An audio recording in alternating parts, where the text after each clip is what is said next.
since we visited Poisson. Maybe we should head over and have a look around.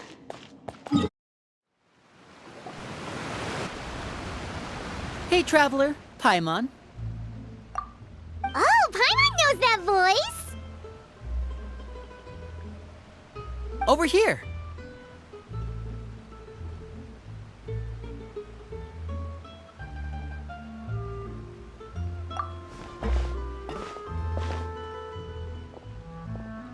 To borrow one of the more popular turns of phrase at the moment, this appears to be quite the fated reunion. Running into you two out of the blue like this has really made my day. I certainly wasn't expecting it. You can say that again. What brings you to Poisson? Wait, Paimon's got it! You must be here for one of your magic shows, right? Actually, we've run into a bit of trouble on the home front, so Father arranged for us to stay in Poisson for the time being. Oh, are Lynette and Fremine here too? Yep, along with most of the other members of the House of the Hearth. You may have noticed Poisson seems a bit more crowded than usual. So you're saying nearly the entire organization has moved to Poisson? Sounds like you've run into way more than just a bit of trouble. What's really going on? Well... Since the two of you are so curious, perhaps I can fill in the gaps. You scared Paimon half to death! Father, you're here. You know... On second thought, maybe we don't need to know. It's all probably super confidential House of the Hearth stuff, right? We totally weren't trying to pry or anything. No need to be nervous. I could sense your genuine concern from your conversation just now. Of course, I can also understand your confusion. Sending so many Fatui here to Poisson, it's only natural that some might suspect an ulterior motive to be involved.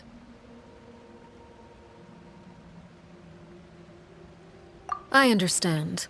I'm well aware you've had your fair share of confrontations with the Fatui in the past, and I can't exactly guarantee that we'll remain on good terms in the future. As for right now, however, I would say we have little reason to be at odds, wouldn't you agree? The House of the Hearth could stand to be more open with those who have worked so closely with us in the past. As for the issue at hand, well, it hardly relates to any ulterior motive. To be frank, it all stems from a certain rumor circulating around the House of the Hearth. It's an internal matter. What sort of rumor? A rumor that a certain phantom child is hiding away in the House of the Hearth.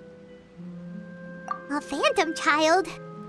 Ooh, just hearing the name is giving Paimon the creeps. A spirit that should have long ceased to exist is lurking in the shadows of the House of the Hearth. So I decided to bring the children to Poisson before continuing to investigate the situation. I expect I should be able to track down the spirit fairly quickly. After that, it's just a matter of resolving the situation, if you will. It shouldn't be much trouble at all. If you're curious, or if you still have some concerns, it might be advisable to stick around for a few days. I'm sure the children would be exceedingly pleased to welcome some visitors. Lenny, I'll leave you to entertain our guests. I have some matters to attend to. Of course, Father.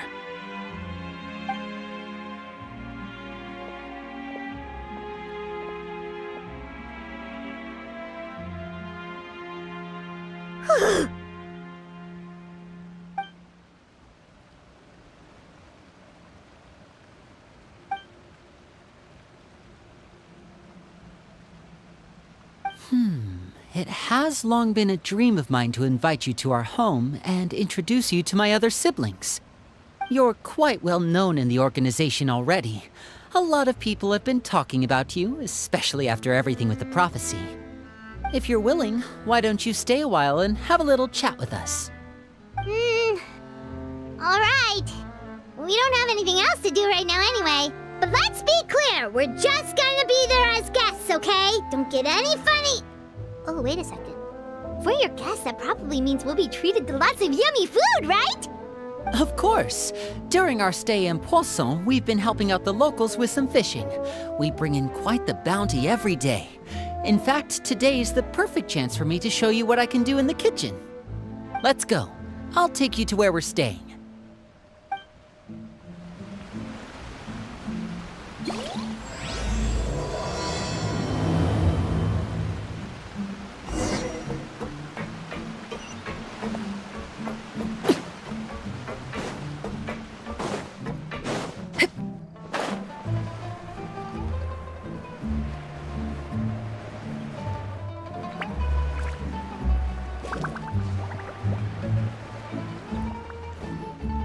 We rented this house from one of the locals to use as a temporary base. I'll come back later and tidy up a bit. After that, it should be all ready for you to stay in tonight. Awesome, thanks! So, where are we off to now? Well, when I happened to run into you two earlier, I was actually in the middle of distributing some supplies. With this many people staying in Poisson, we have to bring in outside supplies every now and then. I should probably make sure the rest of these provisions get delivered, otherwise people might start to get antsy. Okay, we'll come with! There are all sorts of rumors about your organization floating around out there. Paimon's not sure if she could even take a wild guess as to what's true and what's not.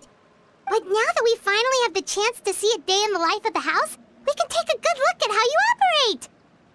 Well, you're more than welcome to come along. Just follow me.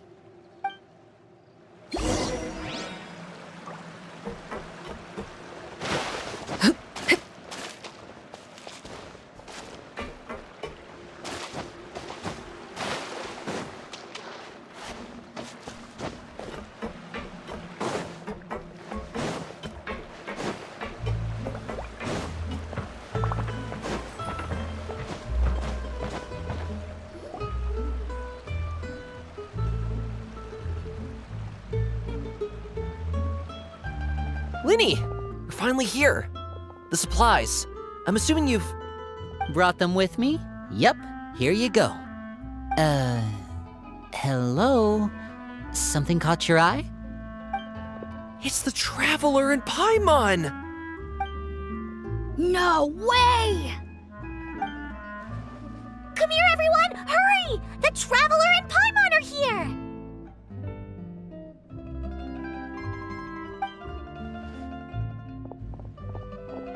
One at a time, please. Don't crowd around them all at once.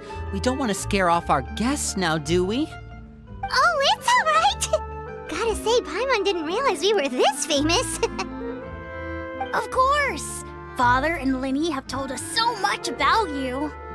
Father told us about how you helped Linny. According to her, you're a trustworthy friend. And as far as she's concerned, that's pretty much the highest compliment we've ever heard her give. As you can imagine, everyone's been very curious about you. I heard the Traveler is so strong that she can move a mountain with her bare hands.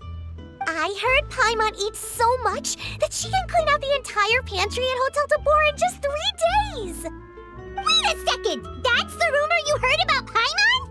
Oh, not cool at all! Oh wait, when guests visit, you're supposed to give them gifts and stuff, right? Oh, we don't need something like that. Besides, we don't have anything to give to you! Come on, we insist! I can give you some of my new potions. Just pick your poison. And by that, I mean medicine or actual poison. I've got both. Huh? Or maybe Shaplo can teach you guys about stealth. He's super good at it. He's never been caught. Ah, now that's not a bad idea. I know you usually prefer to fight head-on, but it never hurts to expand your bag of tricks, right? When it comes to eliminating your enemies, staying quiet can go a long way. Trust me, I would know. I was poisoned not too long ago, and I'm still dealing with the after effects. So I'm not quite as good as I was before, but I can still give you some pointers. Wait, when you said gifts, Paimon didn't think you meant poison and stealth tactics. But those are the best things we can give you. You don't like them? Ooh, how about this? Tell me the name of someone who really annoys you, and we'll teach him a lesson for you. All right, Fold, Selwar. I think that's enough suggestions for now. When it comes to being a good host, it's the thought that counts. You don't need a physical gift to make our guests happy. In fact, pestering them with suggestion after suggestion might make them more annoyed than anything. I would say your enthusiasm has certainly gotten across. Really?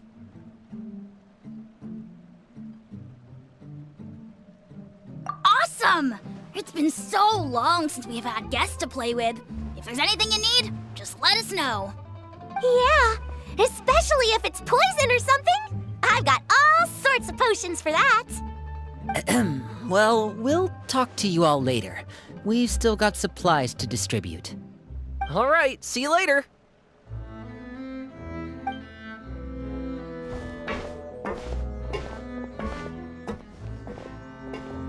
Bye!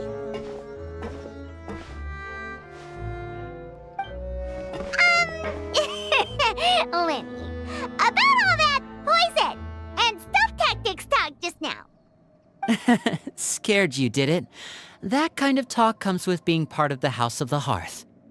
When Foltz was really young, he strangled all of his family pets, just out of curiosity. He was labeled a dangerous problem child and was abandoned by his family. Elwar has an unnatural obsession with potions. Father has forbidden her from trying all the different concoctions she comes up with, but she still tries to test them in secret. You really have to keep an eye on that one. Chaplot is around my age.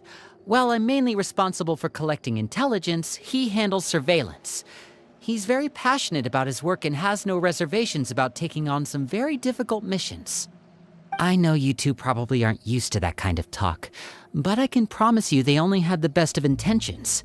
Things like stealth tactics and developing different poisons, they really mean a lot to them. They were just trying to share the best of what they could offer, that's all.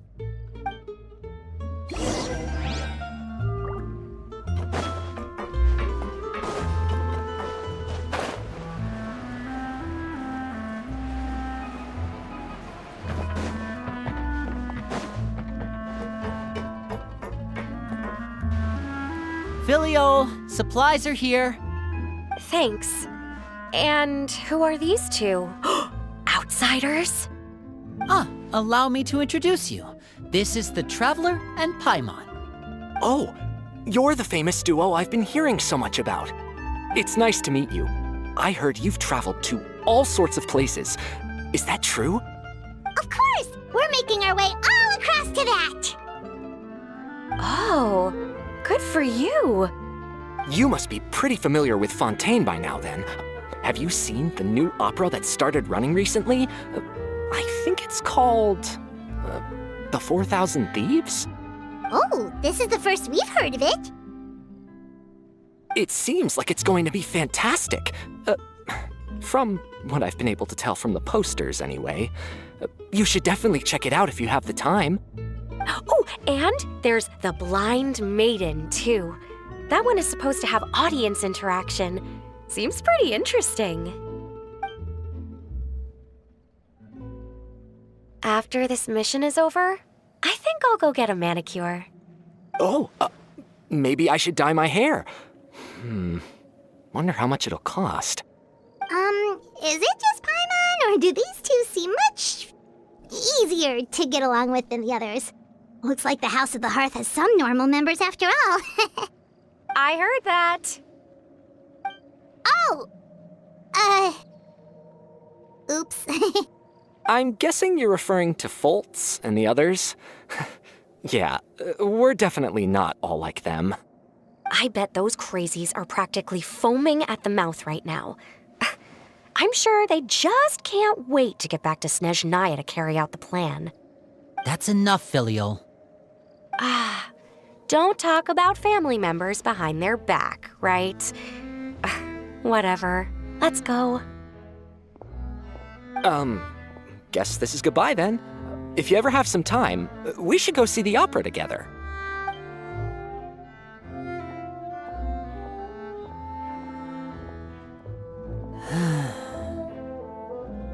Well, that's it for the supplies.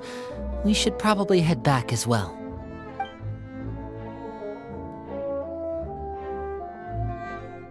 Well, they didn't seem too happy with each other.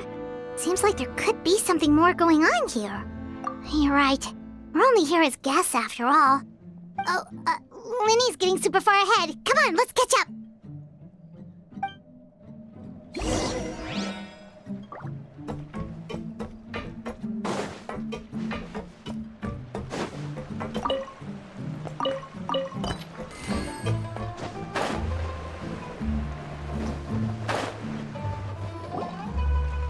So, what do you think of the members you've met so far? Well, Father is always encouraging us to be strong-willed and independent. So if there's one thing we've got, it's people who aren't afraid to speak their mind. Well, I should probably get cooking. Wanna join? Of course! Then let's head out and... Fremine? What are you doing here?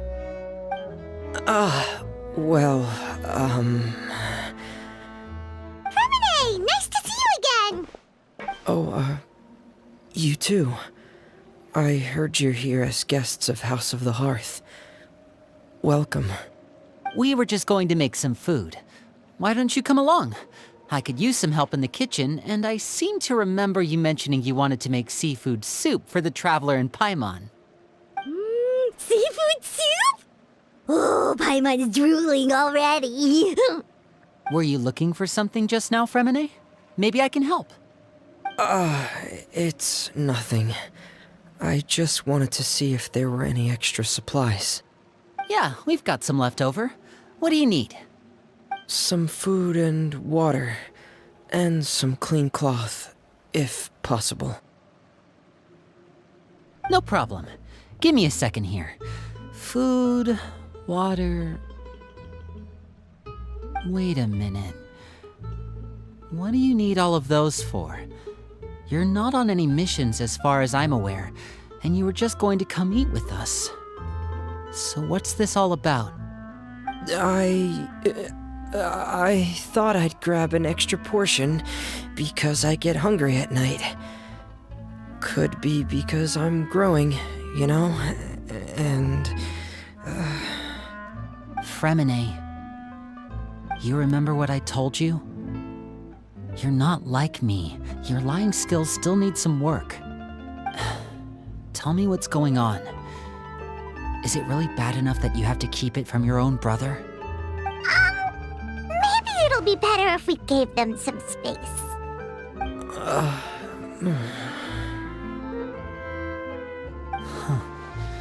This is the first time I've seen that kind of look on your face. Whatever happened, does it have something to do with Father? Yes. Just follow me.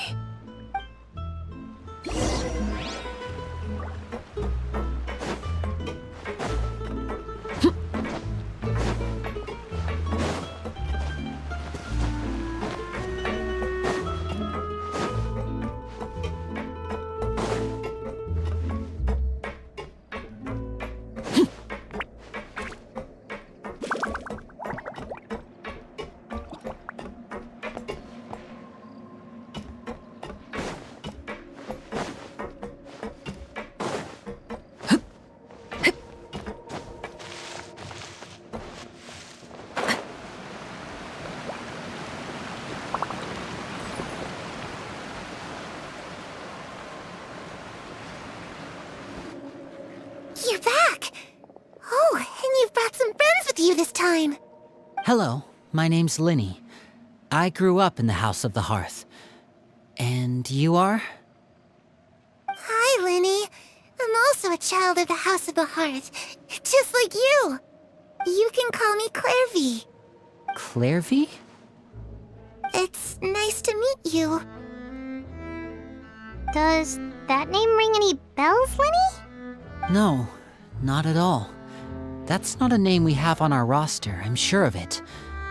What I'm not sure of, though, is how she managed to sneak in.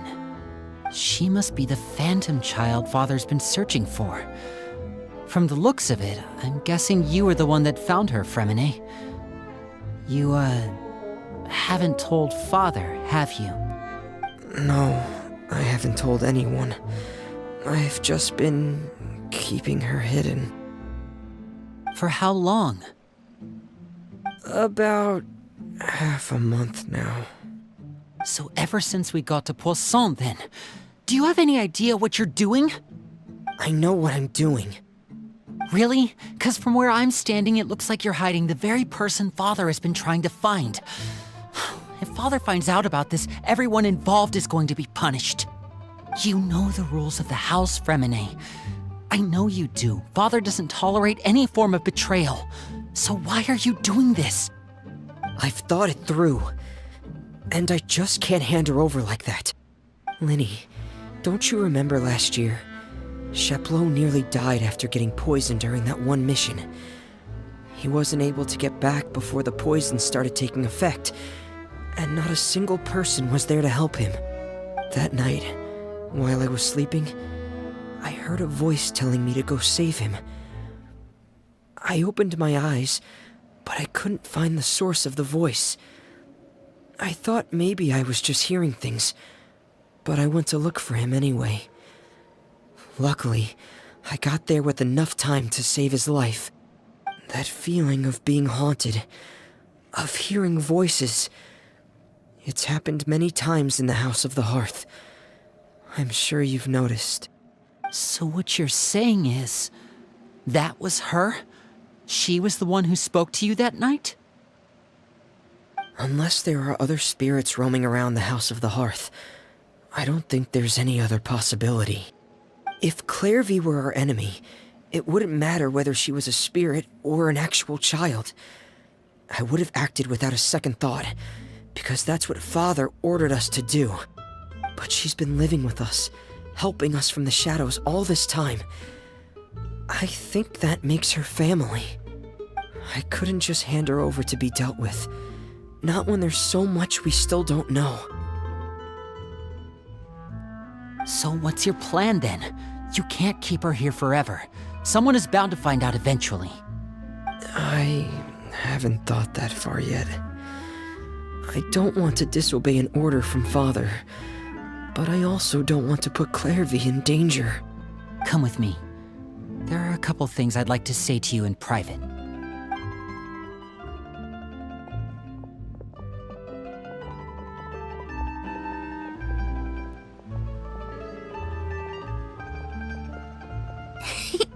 Those two sure care a lot about each other. Well, they got a funny way of showing it. From where Paimon was floating, it sure seemed like they were about to bite each other's heads off. No way! They have a really deep bond. I could tell right away, because I also have a friend like that. I just don't know how long that kind of bond can last. The darkness in the house runs deeper than you can imagine. No one can get out alive. I'm sorry, Linny. I really didn't mean to drag anyone else into this. Oh really? You didn't mean to? 'Cause I for one wish you did. Huh? What do you mean? You know, when we were younger, you didn't call me Linny. You called me brother, just like Lynette. We grew up together, the three of us. We were all orphans, all rescued by Father. Of all the siblings in the House of the Hearth, I think our bond was the closest. Later on, when you started calling me Linny, I wasn't actually surprised. After all, Lynette and I are related by blood. We've had to depend on each other to survive long before we joined the house. Linny, The darkest and most difficult moments of my life happened before you and I had ever met. I'm sure that's true for you as well. Even so, Fremine, we've stood by each other for all these years now, and to me, that means more than blood. You and Lynette are the most important people in my life. No one can replace you. So I won't let you face anything alone. Not if I can help it. Oh, looks like things are getting kinda heated between Linny and Fremine.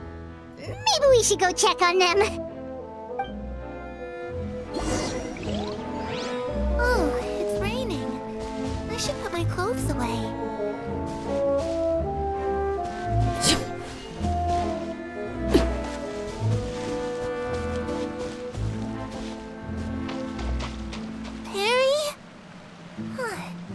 Looks like she's not here either.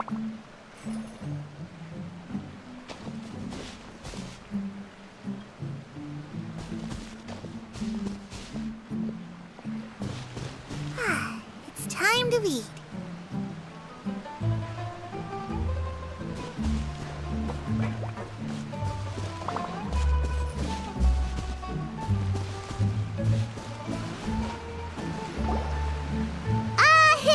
Hey, you two!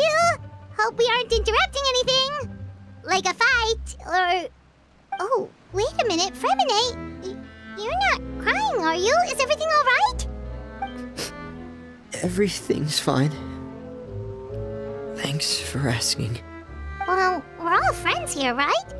We've been through so much together, so if there's anything we can do to help, just say the word. It's just a small family dispute. It's not something our guests should trouble themselves with. In fact, it might be better if your stay ended here. What are you getting at, Traveler? When guests are around, families are often on their best behavior. And any disputes are less likely to escalate.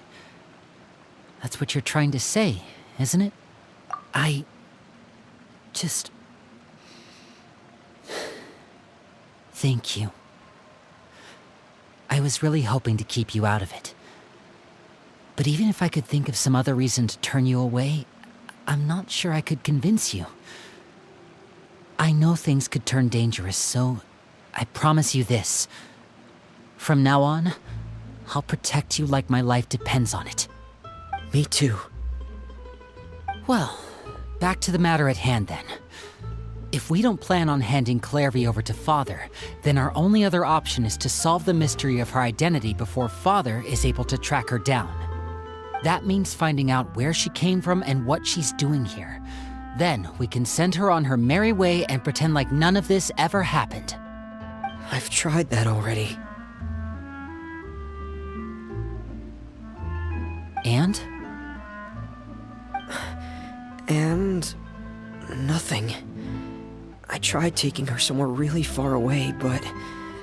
after some time, she just reappeared. She even came with us all the way to Poisson. It seems like wherever the house is, she follows. I don't know much about spirits. Do you two have any ideas? Let's see here. Paimon remembers hearing something like, if you fulfill a spirit's last wish before they died, they'll let go of whatever's keeping them here and return to the ley lines. Oh, it's just that Paimon doesn't really remember where she heard that, so it's not guaranteed to work or anything. Well, sounds like it's worth a shot. Guess that means we should go ask her about her wish.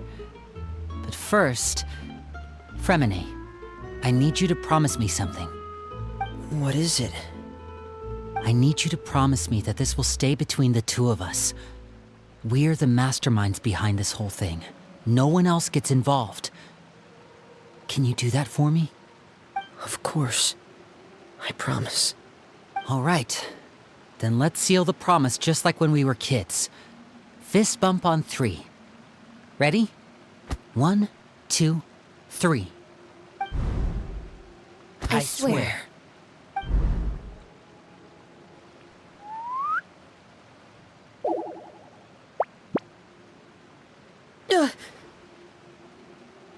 Whoa!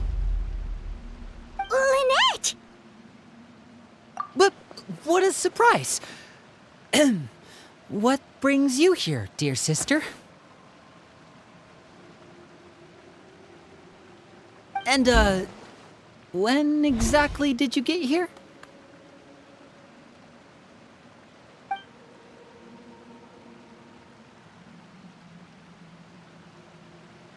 You're an idiot, brother. And you too, Fremine.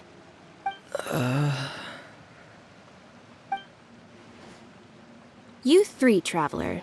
And you 4, Paimon. Wait, what did we do? I've seen Clairvy around the House of the Hearth before. I hadn't seen her in Poisson, so I figured she must not have come with us. But it turns out, you were just hiding her. I heard you talking about your plan. Rather than steering clear of the situation, I'd rather fully join in.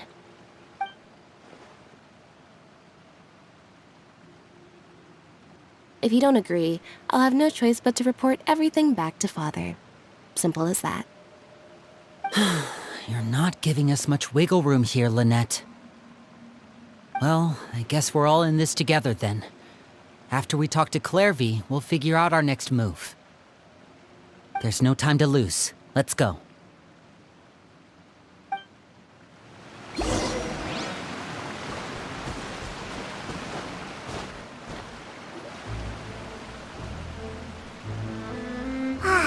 I'm full. Thank you for bringing me this food, you guys. She said she's full, but the food doesn't look like it's even been touched. That's right. Based on what I've been able to observe, it doesn't seem like Clairvy can interact with the physical world at all. Still, when she's presented with food, she'll always linger around it for a good little while. Maybe, in her mind, she really is eating those things. Does she know that she has already passed away? I've tried to ask her, but she didn't answer. My guess is that she's just as confused as we are. Or maybe she couldn't understand the question at all.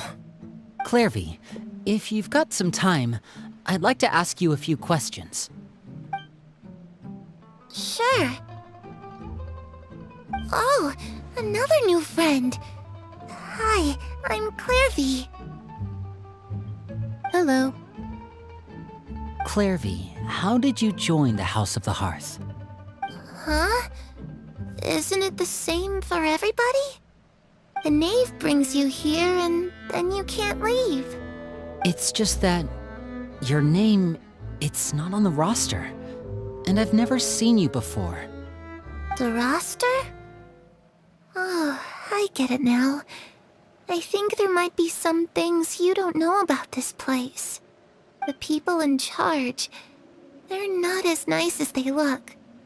They say they keep a roster, but it's not complete. There are a lot of people who aren't on it, and never will be.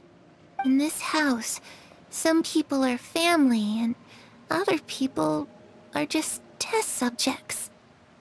Those kinds of people aren't ever going to get a place on the roster, unless it's the roster of people who've been executed. Wait, does that mean the knave... she... Is there anyone that can vouch for you?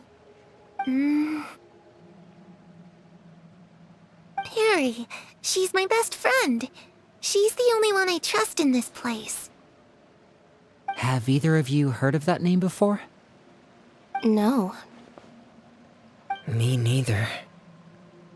Clairvy, Perry. Neither of those names are on the roster.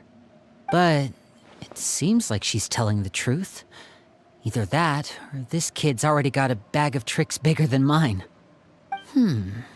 Maybe we should try a different approach. Clairvy, do you have a wish? A wish? It can be anything you want.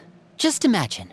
It's your birthday, you're blowing out the candles, and your wish is...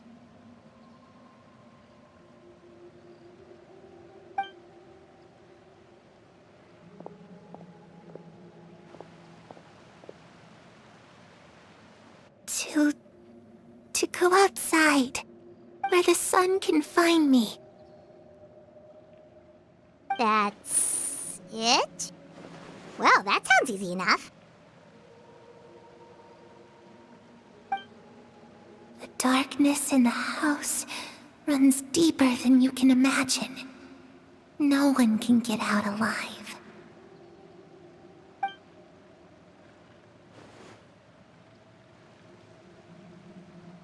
Okay, time to divide and conquer. Listen up, I've got a plan. I'll try and find a way to use basic illusory magic to take Clairvy outside and bring her somewhere with sunlight. Lynette, try and find the list of executions that Clairvy was talking about and see if her name is on it. Fremine, you stay in Poisson. We can't be the only ones who've had run-ins with Clairvy. I need you to collect intel on everything she's said and done. Understood. I'll try my best. What about us? What should we do? I really appreciate your willingness to help, but this is a family matter. I don't want to drag you in too deep. It's too risky. Let me think. Since Father considers you to be guests, maybe you could stick by her side for a little while. You don't need to do anything except keep up some nice, casual conversation. Ah, Paimon gets it. You want us to distract her. I'll give you a magic bird. If Father suspects something, all you need to do is release it when she's not looking, and it'll alert me that something's wrong. Of course, that's only as a last resort. If Father doesn't seem to notice us, there's no need to make contact. We'll reconvene here tonight after all's said and done.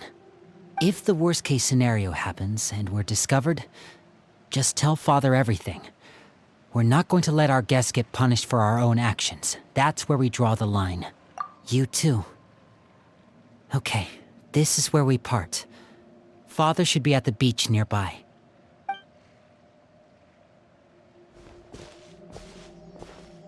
I really hope this goes well. No, it has to go well. That's the only way this can get resolved.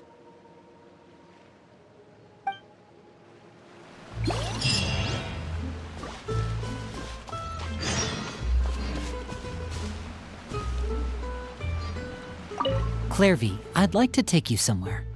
Is that okay with you? Sure. Where are we going?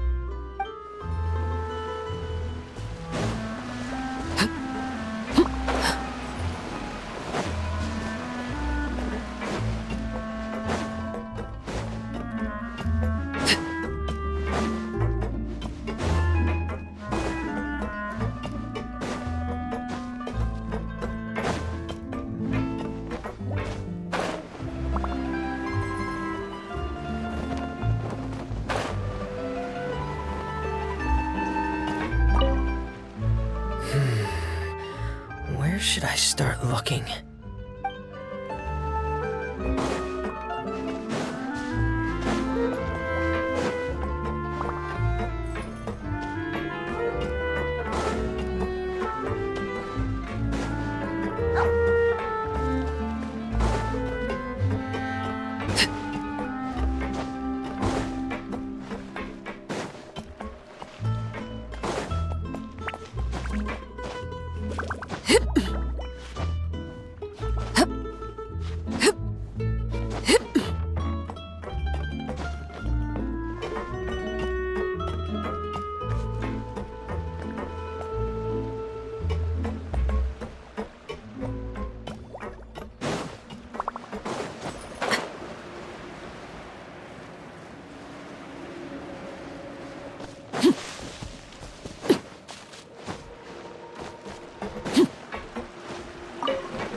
it's the knave and child.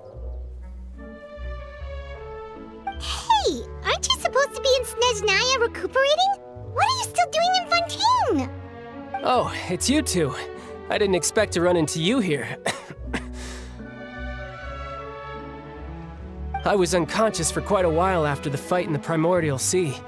After I woke up, I realized I was being taken back to Snezhnaya, and well, I couldn't have that now, could I? Not when I've still got unfinished business here in Fontaine. So, I mustered up all my strength and made the journey back on my own. What sort of unfinished business are we talking here? It has to do with Skirk, my master. I really wanted to meet up with her, but by the time I got back, she had already left. I still have so many questions for her. Without any other leads, all I could do was ask the knave to help me track her down. She must have left behind some traces from her time in Fontaine. Oh, okay, so have you found any clues? Unfortunately, no. While the House of the Hearth is adept at collecting all manner of intelligence, certain existences can still manage to escape our purview. Basically, unless Master feels there's a need to meet with me, she's not going to be found. But that problem has an easy fix. I just need to become stronger, and then... Paimon thinks you should focus on getting better first. The worst of it is over. It's all thanks to that one kid from the House of the Hearth. Elwar, I think her name was. She gave me a bunch of random potions to drink. They didn't go down easy, let me tell you. Pain and chills all over. But they really did help speed up my recovery. And that's good, because it looks like I really do have to head back this time. The old man's been putting the pressure on me. He sent someone to tell me I'm needed for some sort of project. Project Stuja? Yeah, that's the one. I heard Regrader's involved too. I'm not looking forward to having to listen to all his monologuing, that's for sure. Hey, maybe you could think of a way for me to stay in Fontaine for a little longer. Helping Linny and the others brush up on their fighting skills would be far more interesting. If you and I could spar, that would be even better. I've been waiting for a chance to see you go all out. And what a sweet little daydream that is. But I also have a role to play in all this. I'll be leaving Fontaine shortly as well. Besides, considering how little they see fit to step outside the homeland, being called on to return to Snezhnaya by such illustrious dignitaries, what a great honor. Wouldn't you agree? One I could do without, I'd say. Is it just Paimon? Or does it kind of seem like they're... So, dear guests of the House of the Hearth, to what do I owe the visit? Well, we just...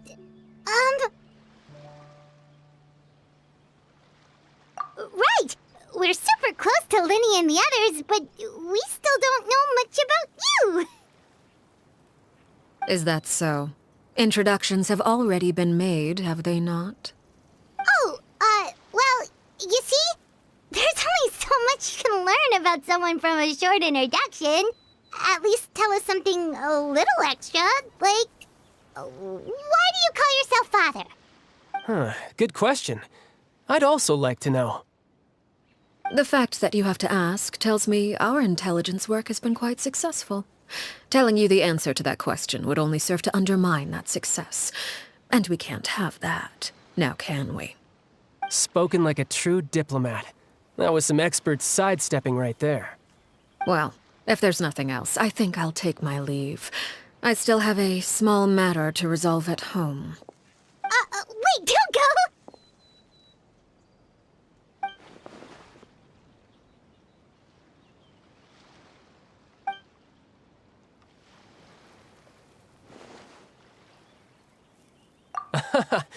I'd also like to hear the answer to this. I've met some of the members of your organization, and they all seemed like really good kids. They actually reminded me of Tonya and Tusser. Which, by the way, if you ever betray them, I'm just letting you know, I won't let you off easy. And why would I betray them? Well, You've already betrayed the House of the Hearth once, haven't you? At least, that's what I heard.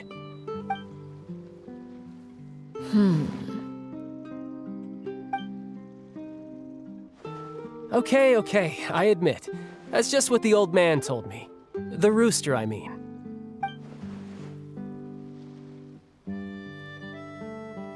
Oh, wait. Did you really do something bad to those kids? Never mind what I've done. I'm more curious as to what the mighty rooster had to say. Care to enlighten me? Well, nothing much. Just some stuff about you taking out many other members of the House of the Hearth, and even going so far to attack your own family. I see. Oh, based on your reaction, I'm guessing it's all a bunch of lies. Hardly. I don't appreciate his particular turns of phrase, but I suppose he didn't say anything untrue. Although, it would be more accurate to say that there is a certain level of prejudice involved, but I don't intend to clear that up just yet. Prejudice has a funny way of concealing the real truth behind certain things, an attribute that I find to be quite advantageous. Call yourself a Fontanian, for example, and people will assume all sorts of things, when the real truth is that this is simply the land where I was raised. Huh? You're not actually from Fontaine? But then why did you try to help out with the prophecy and everything? I was trying to protect the children born in Fontaine. Claiming that I myself was a Fontanian simply made it easier to operate. People would hardly suspect a fellow Fontanian of having any ulterior motives. Who wouldn't want to save their homeland after all? The primordial sea wouldn't have any effect on me, but it would have caused great harm to the House of the Hearth. Well, you wanted extra information, didn't you? There you go. I hope that satisfied your curiosity.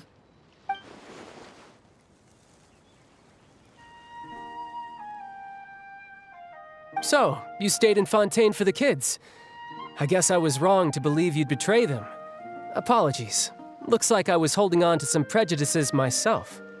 Good. Like I said, I like it when others have misconceptions of me. Actually, while I was recuperating at the House of the Hearth, there was something else that really caught my attention. I heard that members always resolve disputes and arguments with a friendly spar, and the loser has to back down. Seems pretty cool if you ask me. Would also give them plenty of opportunities to hone their skills.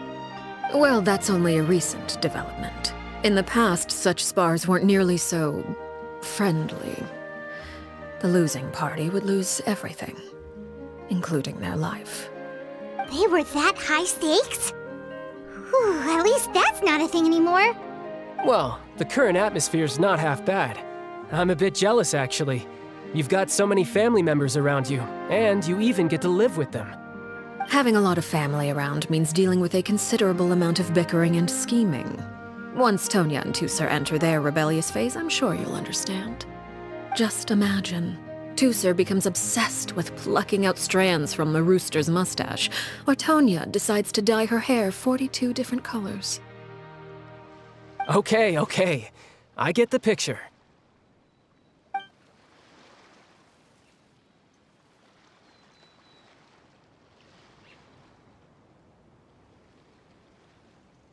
Well, would you look at the time?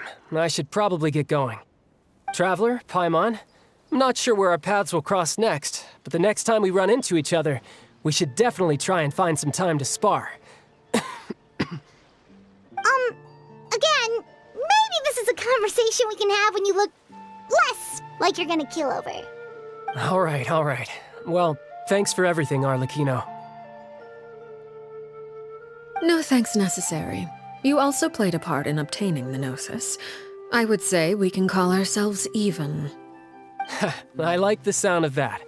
Well, I'm off. See you all some other time. We should probably get going too. Do you want to head back with us? Oh? You want me to leave so soon? Oh, well, you see, I'm rather enjoying the evening breeze. If you don't mind, I think I'll stick around for a bit. I have some things to think about. Apologies for not attending to you like a proper host. Please forgive this slight. I do hope you'll have a pleasant stay. We managed to keep her distracted until nightfall. Good thing Child was there to keep the conversation going. You don't think she suspected anything, do you? Oh, I wonder if Linny ran into any issues. Let's hurry back and see how everything went. Oh? You decided to stay a little longer? Let's take in the ocean view together, then.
How did everything go?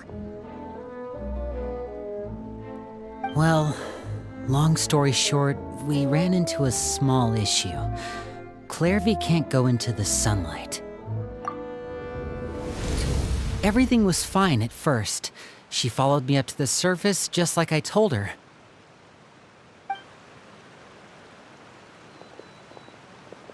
But as I led her out of the shadows and into the sunlight, she vanished. I turned around and there she was, standing at the edge of the shadows, silently watching me. Huh. Maybe she's afraid of sunlight, or... No, it wouldn't be her wish if that were the case. Well, we could always try pushing her into it. Oh, true. I've pretty much tried it all already. Nothing worked. Eventually, the sun went down, so all I could do was bring her back here. How did it go with you, Lynette? Good. I've got the list. It's right here. Really? Well, what are we waiting for? Let's take a look!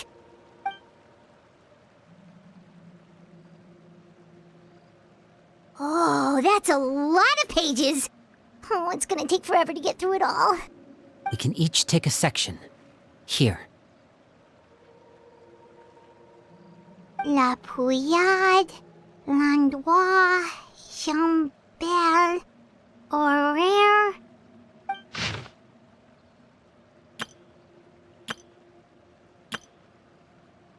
Oh, yikes. That Horaire guy has a huge scar on his face. He's kinda giving Paimon the creeps. Ah, I've met him before. The scar is from an injury he received during a mission. I still remember him joking with me about it. He said any future lover would take one look at him and then lose all interest. Did he say anything else?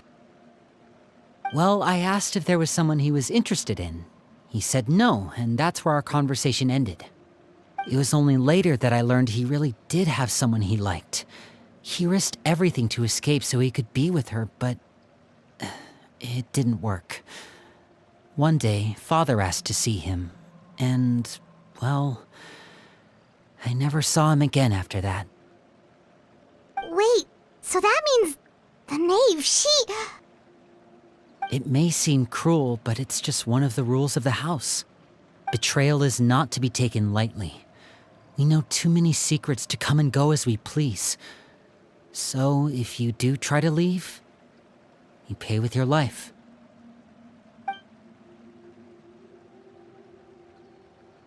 Her name's not here, huh? Well, that's not too surprising. It doesn't seem like this list is complete. It only contains records dating back around 5 years. Let's shift our attention then.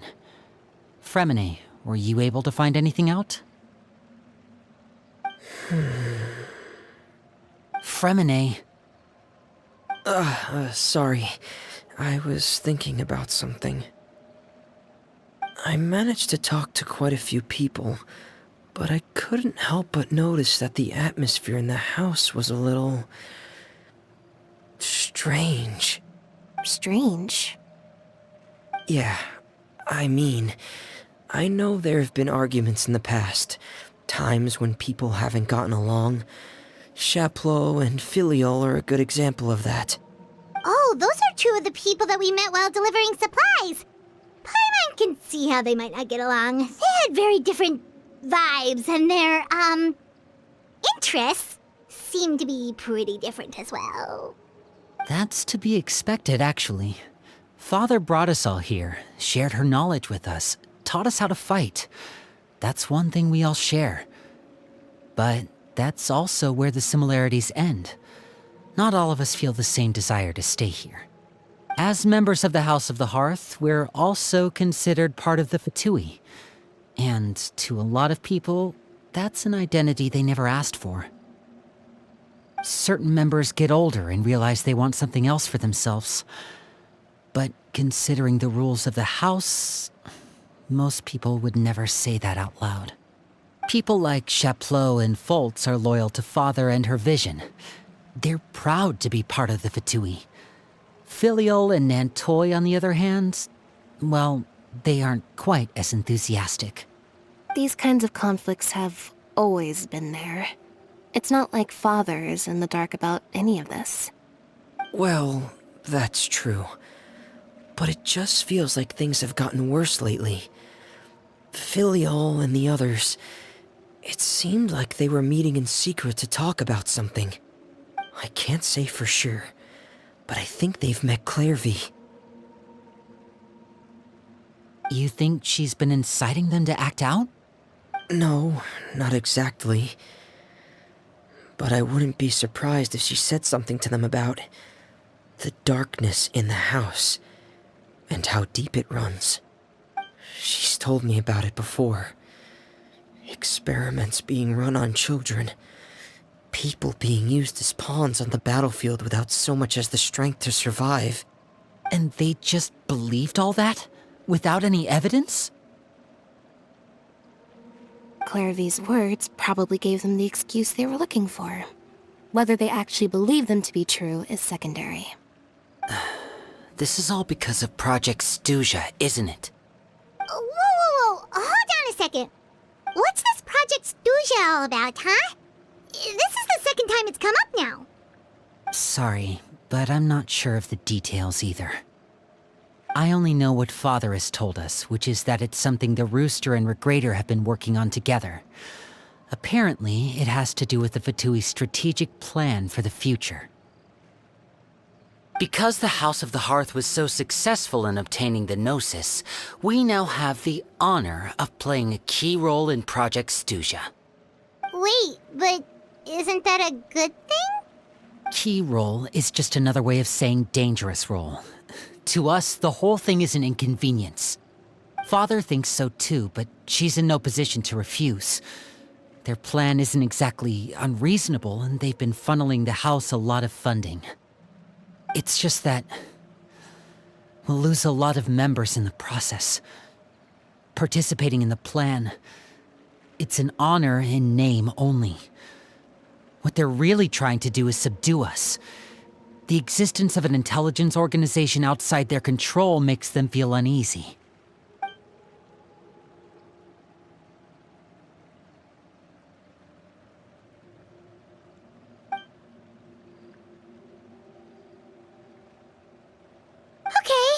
super complicated top secret Fatui business aside, what does all of this have to do with the conflicts you were talking about earlier? Paimon doesn't get the connection. External pressure has a way of exacerbating internal strife. You can't overlook the power of fear either. People are afraid of dying, and that fear is often the impetus for a lot of stupid decisions. I thought resolving the Clairvy situation would make everything go back to normal, but it looks like things are more complicated than I thought. If we leave Filiol and the others to their own devices, sooner or later, Father will be forced to take action. We can only focus on one situation at a time, brother. You're right. Even if we confront Filiol and the others, it won't do any good. It might even make matters worse. We should focus on Clairvy for now. Well, it's getting late. We should head back and get some rest. We'll try again first thing tomorrow. Lynette, you stick with me this time. Fremine, keep a close eye on Filiol and the others. Make sure they don't do anything they'll regret. Good work today, everyone. Have a good night, and I'll see you tomorrow.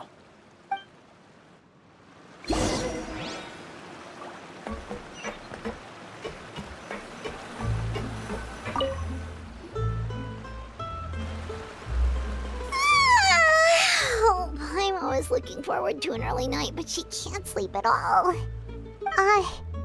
Hey, you don't think the knave will be too angry with Linny and everyone if she finds out about all this, do you? She's even scary when she smiles. If she were to actually get angry... you have to protect Paimon if that happens, okay, Traveler?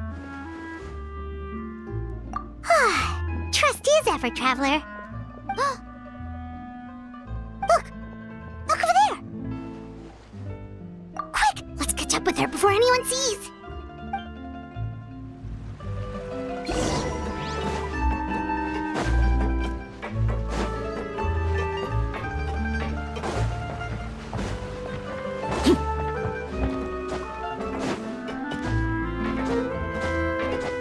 Over there!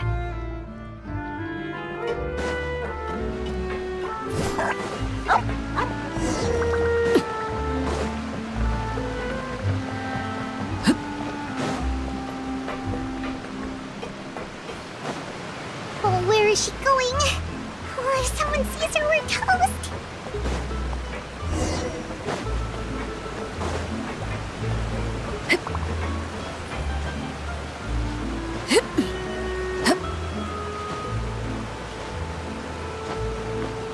Oh, look! She stopped!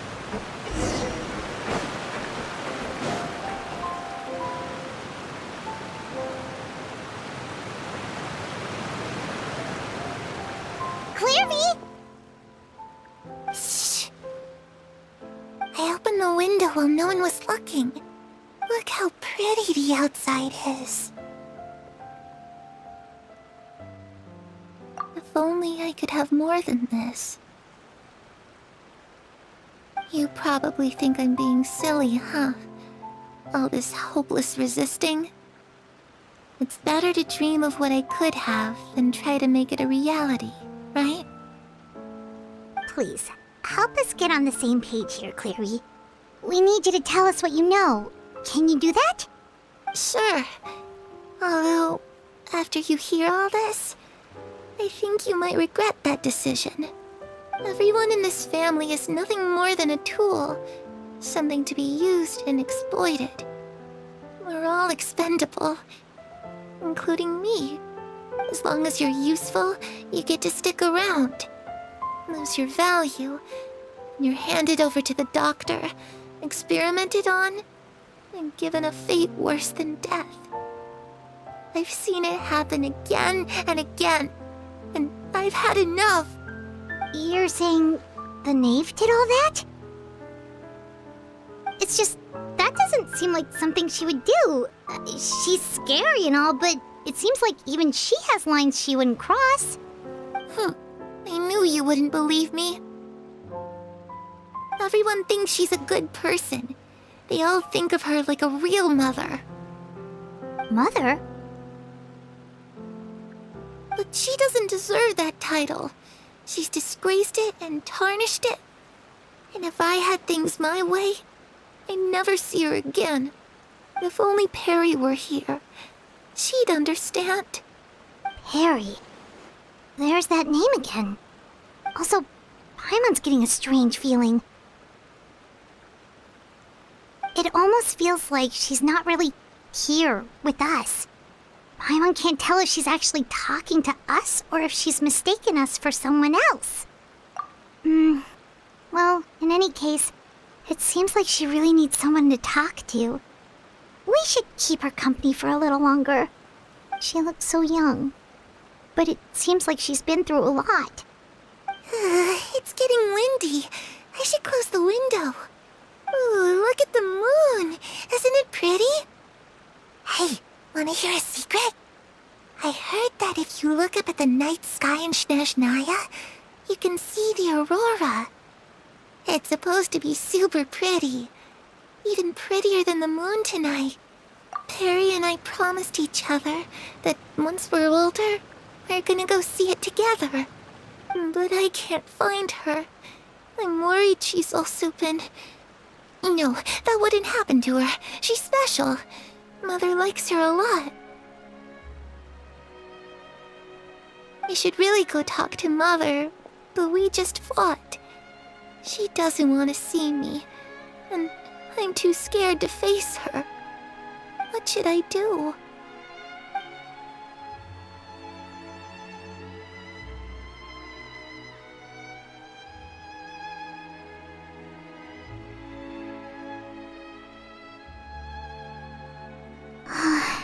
Paimon really doesn't understand what's going on with her. Well, let's head back. We've got an early morning tomorrow.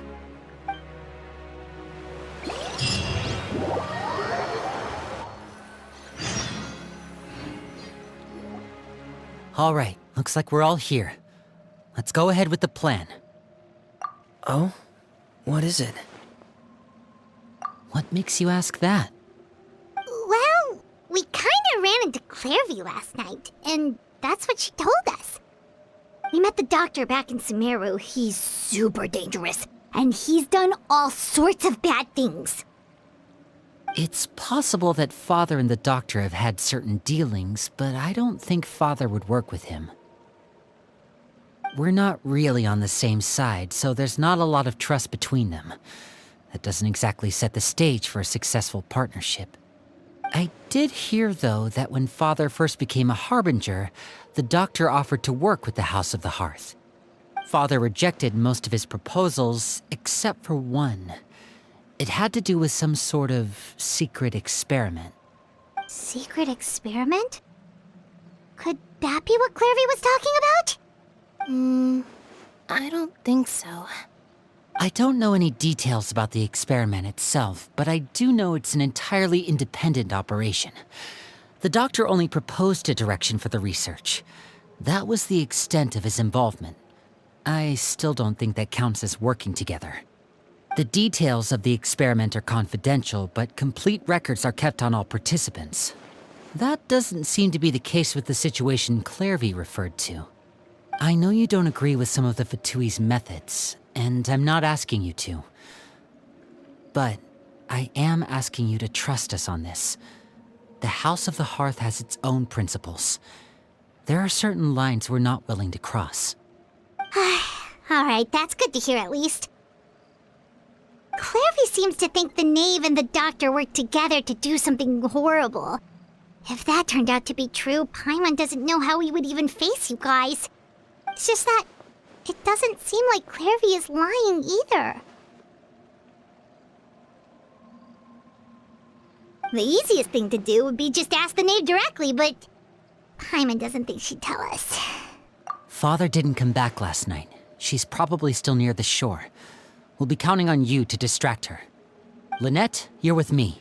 Fremine, you know what to do. Be on your guard, everyone. All right, let's get to it.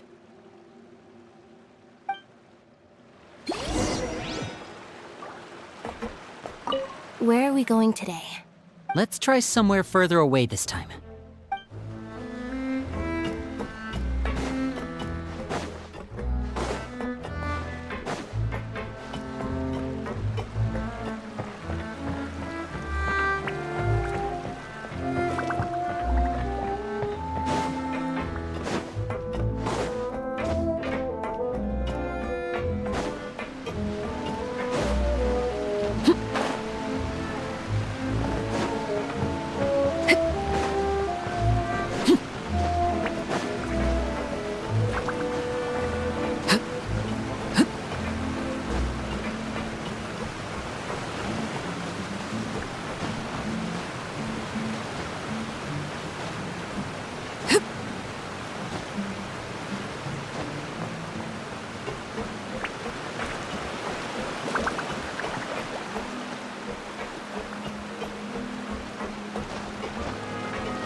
Ah, it's you two again. I must say, you look a bit pale. Did you have trouble sleeping last night? A little. Perhaps if you had less on your mind, you'd be able to absolve yourself of such troubles. So what are you planning to do now? Catch up on some sleep? Or should I give you some time to rack your brain for a topic to discuss before I ask any questions? Although I must profess to being curious. Without child here, how do you plan on distracting me? Us? Distract you? A good one. But no, we were just here for a chat. Looks like you could have used some extra time to think. No matter. If you don't have any other plans, why don't you accompany me somewhere? Don't worry. I'll be sure to steer clear of any scheming children. The ocean breeze is sure nice today.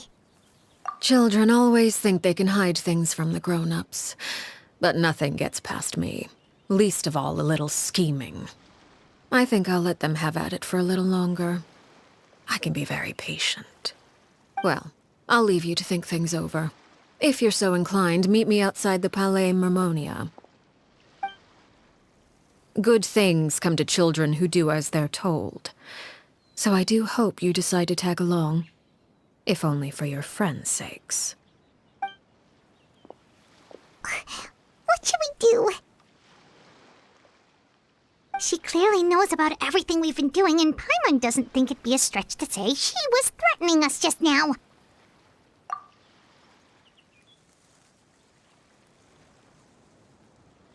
Oh, good idea. Hopefully he sees it in time.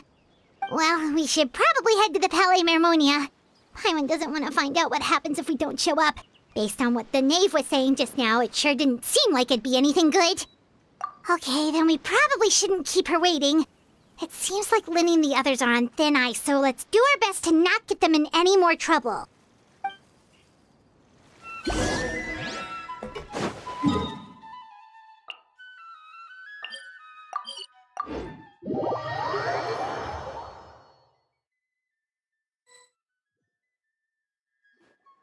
Seeing as we still have some time before my meeting, we might as well enjoy some pleasant conversation while we wait.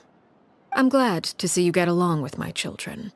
Being surrounded by good companions is necessary for a child's development. You're not planning on doing anything to them, are you? I assume you're referring to Linny, Lynette, and Fremine. Although, there's that situation with Filial and Nentoy as well. It appears quite a few people have been acting out lately. No matter. I'm not one to discriminate. All those who betray the house meet the same fate. There are no exceptions. Does that mean you're going to kill them? Oh, are you here to beg for their lives? I'm sorry to disappoint, but the rules of the house change for no one. In my organization, everyone is responsible for their own actions. But don't you care about them at all? They really respect you. They even call you father. You must feel something for them. Any organization in which feelings come before principles is one destined for ruin. The House of the Hearth is hardly an exception. You could say our principles are more stringent than most. Perhaps I can offer you this consolation at least. As our guests, you two will not be held accountable along with them. I would imagine Linny, Lynette, and Fremine will be able to keep their lives. As for Filial, Nentoy, and the others, I'm afraid there's little I can do. They can try to escape, but once you know our secrets, there's no getting out alive. But that's awful. Ah, you seem concerned. Out of consideration for my guests, I suppose I could turn a blind eye for a little longer. If Linny and the others manage to dispose of Clairvy in the meantime, all evidence of their wrongdoing will be lost. In that case, I could hardly punish them for something I couldn't prove. If their efforts are unsuccessful, on the other hand, all will be held accountable. And the punishment will be severe. Of course. Oh, and here, I believe this belongs to you. Do try and keep better track of it next time. It takes a considerable amount of time to train a bird like this. It would be such a pity if you were to lose it. Permanently. Wait, where did you get that? Well, I'm afraid that's all the time we have to chat. Now, for the matter at hand. I asked you to meet me here because I have business at the Palais Mermonia. It has nothing to do with you, but I think it would be prudent for you to stick by my side for the time being. There will always be time later to run off and tell Linny what you've learned. Well, time to go. Looks like we wrapped things up just in time.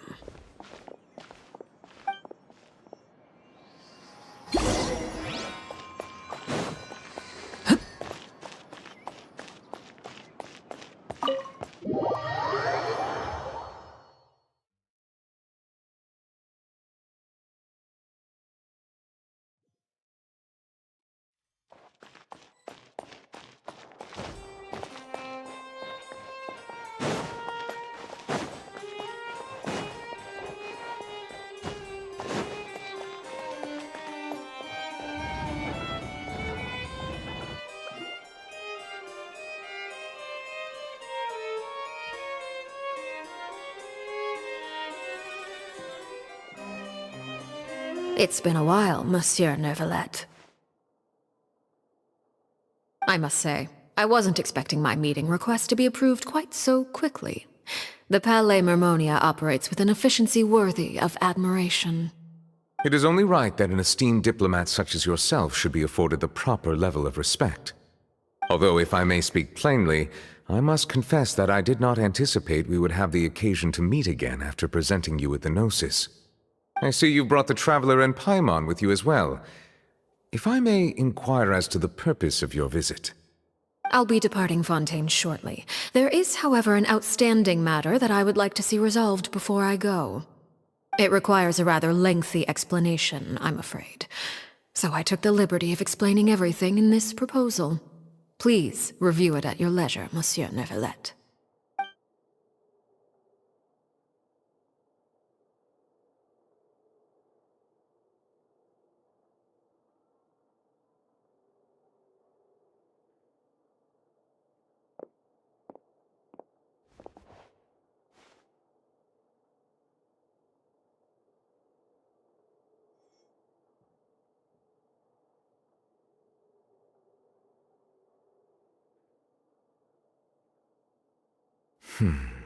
I understand your request.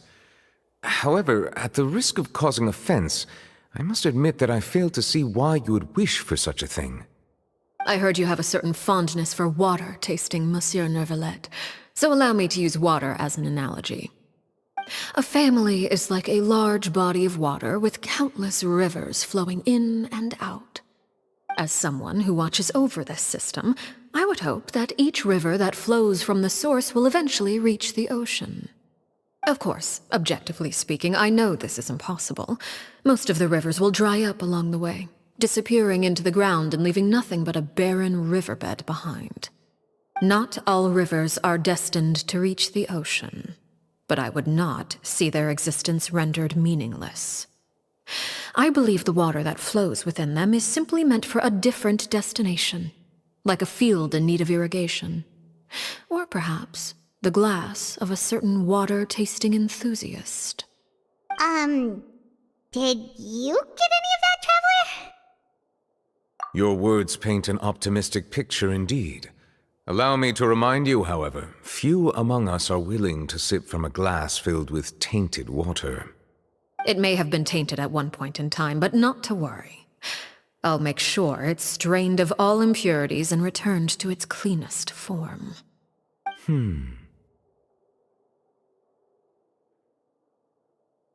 I seem to recall there being a transactional aspect to your proposal. Perhaps you could expound on that? If you accept my proposal, Monsieur Neuvillette, I will gradually withdraw my forces from Fontaine. And, unless absolutely necessary, I will no longer carry out any special missions within Fontaine. I presume I can take your words to mean that, in the future, cases similar to the Tartuffe assassination will cease to cross my desk? Tartuffe. Ah, that thief who embezzled funds from all those charities, you mean? My deepest condolences to his family, but without any evidence, I cannot imagine how the House of the Hearth might have been involved in his passing. Of course, if you accept my proposal, Monsieur Neuvillette, I'm sure certain measures could be taken to reduce the frequency of such troubles. You choose your words carefully indeed. In that case, I am inclined to accept your proposal. My thanks for your generosity, Monsieur Neuvillette. Well, with that settled, we should be going now. I took the liberty of bringing along 2 bottles of spring water from Snezhnaya for you to enjoy. I do hope I get the chance to hear your impressions. Perhaps at our next meeting, yes? Indeed. I trust you would not overlook your commitment in the meantime. All right, Traveler Paimon. Time to go.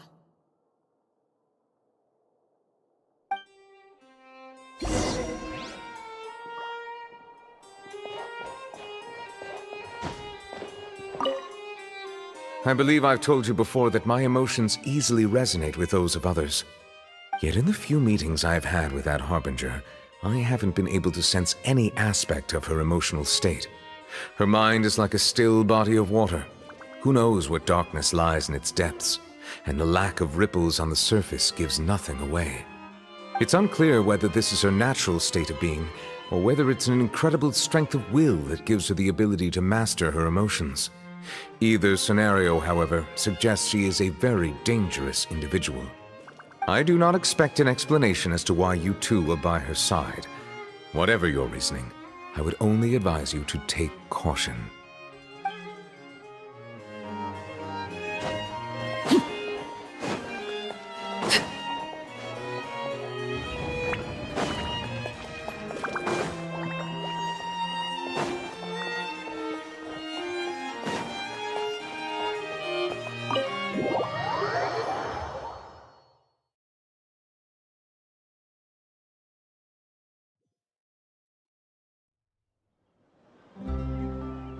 So, what exactly were you talking about back there?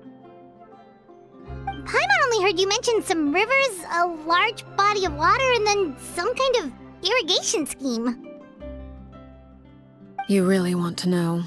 I would imagine there might be more pressing concerns at the moment. Winnie, Paimon really hopes everything's going okay. Oh, Paimon recognizes that look. You've got your thinking cap on, don't you, Traveler?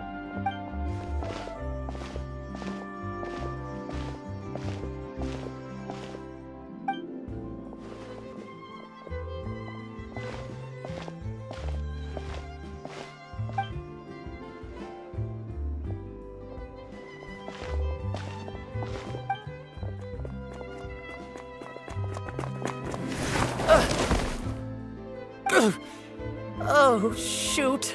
Are you alright? Oh, jeez. I'm so sorry.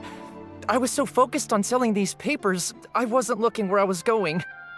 Well, let me make it up to you at least. Here, take this paper. On the house. Oh, you don't have to give us anything.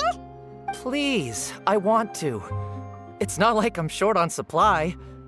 All the extras will be useless come tomorrow anyway. It's my fault, really. I was just trying to bring home some extra mora for the family, but I bit off more than I can chew. I haven't had many takers today, so I'm still swimming in papers. What's going on here? Nothing much.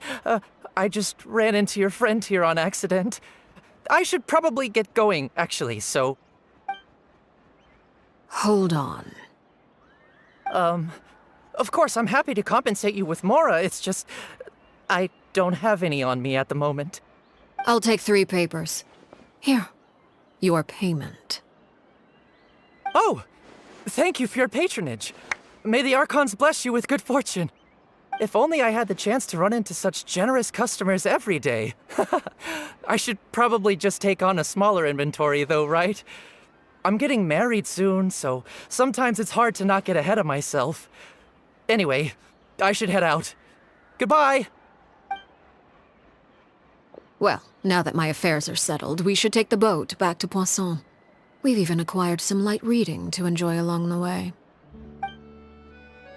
Actually, why don't we stick around for a little longer? Paimon just realized how hungry she is. She can't head back to Poisson on an empty stomach.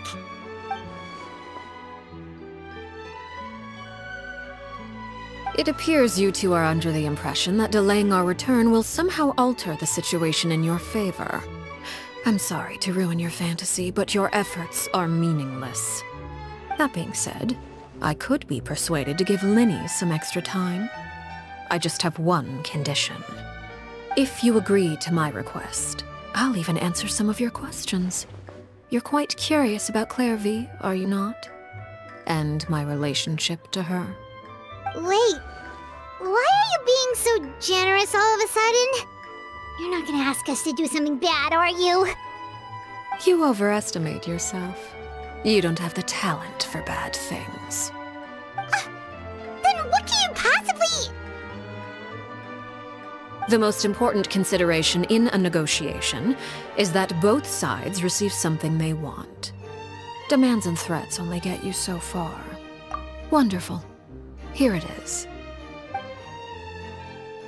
When the time comes, make the choice that you deem most appropriate in the situation, and lend your help to the House of the Hearth. Okay, sounds normal enough. But what do you mean, when the time comes? When is that supposed to be? That is for you to decide. Then we have a deal. Follow me.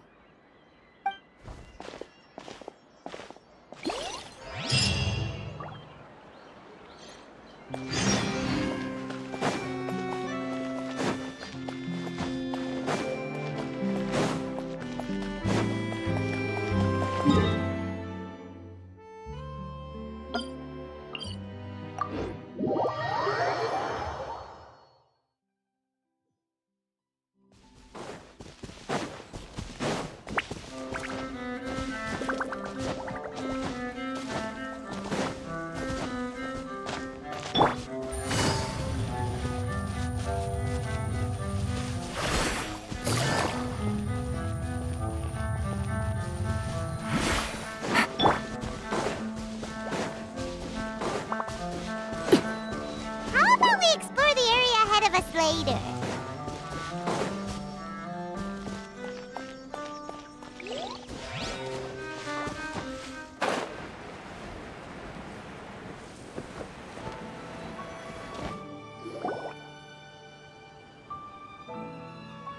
What is this place? Somewhere long forgotten by everyone. It used to be a grand building. Now it's nothing more than a pile of rubble. No one comes here anymore, nor does anyone care about what once happened here. Although, this place does have something to do with the story I'm about to tell you. It was before I became a Harbinger, and before Linny and the others joined the House of the Hearth. Due to certain events, I first killed Clairvy and then her mother. And this is where it all happened. You were the one that killed Clairvy? Patience now. Allow me to explain Clairvy's side of the story first. I'll start from the beginning. Clairvy was 6 years old when she was brought by her mother, Crucibina, to live in the House of the Hearth. From the outside, it seemed like a fairy tale. A thriving family made up of kind adults and friendly children. Crucibina was the knave at that time, and the House of the Hearth was under her control. She was Clairvy's mother by blood, but she was also the mother to all the children in the house. Clairvy was happy here, for a time. But she quickly realized that being part of this family wasn't a fairy tale at all. It was a kind of purgatory. Purgatory? Exactly. The House of the Hearth takes in war orphans from all over Tevat. But as for how to raise them, that depends entirely on the person in charge. Crucibina came up with a novel idea. She would teach the children to fight. force them to duel each other, and then crown as the king of the house the child who proved themselves most worthy of inheriting her title. It's difficult to estimate the number of children who died or were maimed in the process. There's little I can say about the ones who died. The ones that emerged with permanent injuries, on the other hand, well, they still served a purpose. They would be handed over to the doctor to be experimented on, or sent away on dangerous missions. Nothing more than tools to be used and then discarded. So those were the experiments Clairvy was talking about. But what actually happened to her? You said that Clairvy was Crucibina's daughter, so if Clairvy tried to convince her to stop what she was doing, Crucibina probably would have listened, right? Despite being Clairvy's mother, Crucibina cared little for her daughter. She forced Clairvy to join the House of the Hearth only as a means to demonstrate her own impartiality as a mother, to prove that she treated all her children equally. Clairvy did try to convince her mother to change her ways, but it was to no avail. After her efforts failed, the only other option was to rise up and try to fight back. Unfortunately, the other children had already been thoroughly indoctrinated into the illusion of happiness Crucibina had created. Of course, there was one exception. Someone Clairvy's age who knew the truth about the House of the Hearth. Her name was Peruere. Wait, the friend that Clairvy mentioned? Friend, huh? I suppose we can call her that for now. Clairvy was a cheerful and passionate person with a tenacious spirit. Peruere, on the other hand, was rather cold-blooded. Her cold-blooded nature allowed her to see through Crucibina's facade. Yet, it was also this cold-bloodedness that prevented her from acting against it. At least at first. While Clairvy longed for freedom, Peruere was convinced that, amid all the fighting and violence, she would make it until the end. Despite their differences, the two became fast friends, united by their knowledge of the truth. Clairvy told Peruere that she hoped to create a real family, where no one would be killed or sacrificed. There may have been a certain naivete to her ideas, but Clairvy proved her determination many times over. She tried countless times to run away, ask for help, or expose the truth. But her efforts only earned her beating after beating. The only thing that kept her going was her strength of will. Even with her body racked with pain, she would still stand on her tiptoes and open the window at night. She and Peruere would look out at the moon together, a fierce longing for freedom shining in her eyes. But one day that light simply vanished. Oh no. What happened? Her hopelessness resulted from a culmination of things. 10 years had passed. 10 years worth of failure after failure. She and Peruere weren't children anymore, but finding any chance to escape still seemed as hopeless as ever. It was during this time that Peruere suggested a new plan. If escaping was out of the question, why not take down the very person sitting on top of this throne of lies? Mother herself. Clairvy rejected that proposal. She claimed that, as a famous harbinger, Crucibina possessed an unimaginable amount of power. Trying to kill her would have an incredibly low chance of success. Clairvy never gave another reason, but Peruere could see it written all over her face. Clairvy still thought of Crucibina as her mother. Killing her own flesh and blood was a line she couldn't bring herself to cross.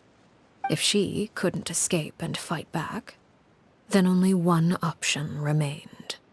Precisely. Death was the only way that she felt she could be free. It happened during a duel. When she arrived at the dueling ring that day, her partner turned out to be none other than Peruere, the very person that had stood by her side all those years.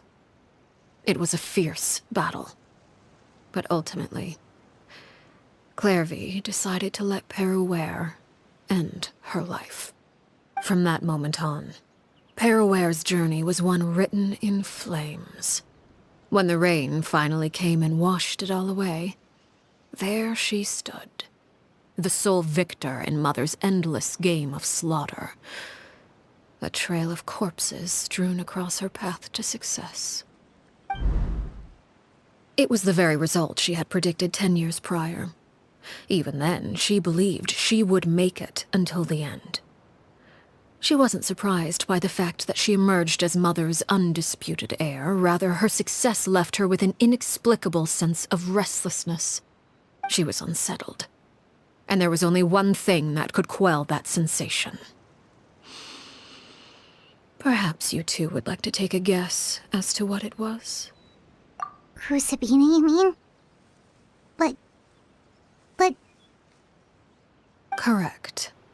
This is the place where Peruware killed her best friend. A mere year later, this is also the place where she fought tooth and nail to kill the mother they shared. The moment she acted, any conception of what was right or wrong ceased to matter. It's one of the principles of the house. Only those who survive get to write the rules. Peruware won the battle, and became a harbinger herself. After which Her Majesty, the Tsaritsa, bestowed upon her a new name. Arlecchino. So the Perry Clairvy was talking about... It was you all along. You're Peruware. Arlecchino is just a name you got later. I left that name behind long ago. I must say, hearing it now does bring back memories. After I defeated Crucibina, the moniker of Mother died with her. I chose to forego the title she called herself, and even chose to give up my own name. I rebuilt the House of the Hearth under a new identity. Not only as Arlecchino, but as father. And that is where the story ends. Any more questions? Yeah. Based on what you just told us, Clairvy wasn't a little kid when she was killed. So the Clairvy we met... Was she really a spirit at all? I suppose you could call her an illusion born of flame. Her existence is like ashes to a fire. Something left over in the wake of blaze and ruin. You see, a certain power runs through my veins.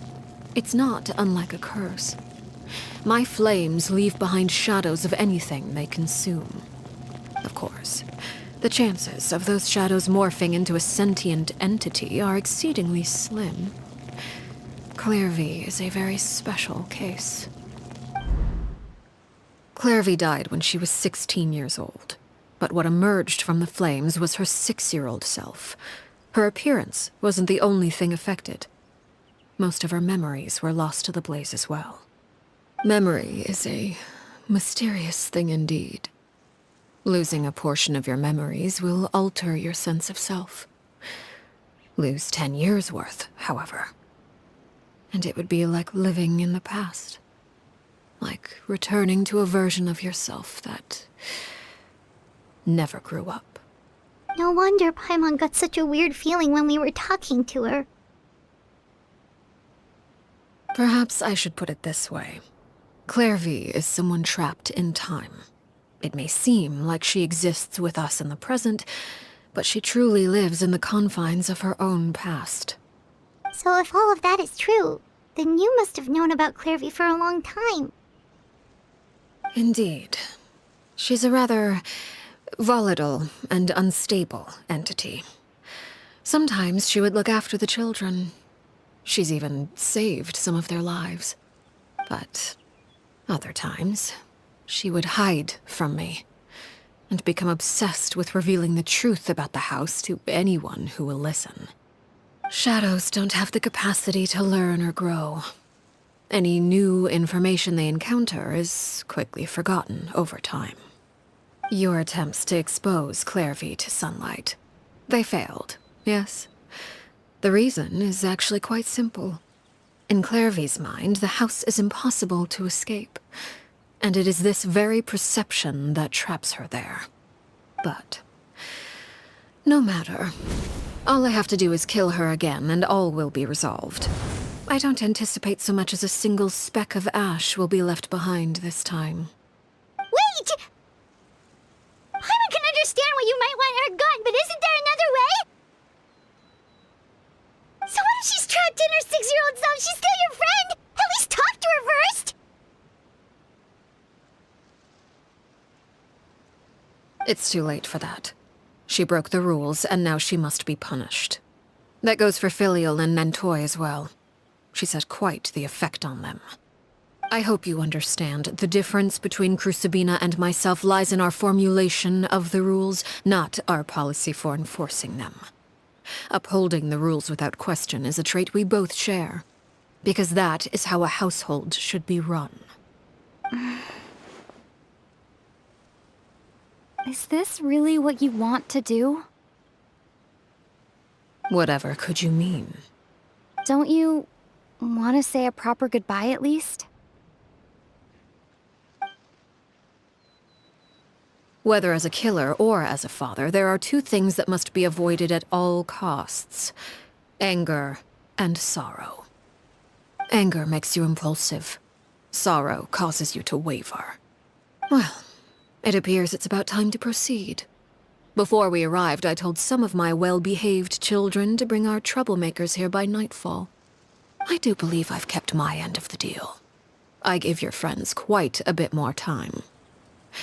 As for what happens now, we'll just have to wait and see.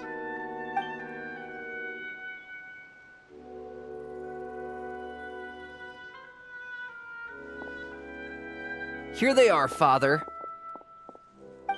You gonna execute him? Seeing something like that would actually be a first for me. Lenny! I'm sorry. I heard about how you helped buy us more time. But I still failed. I couldn't find a way to fulfill her wish. Huh? Are you...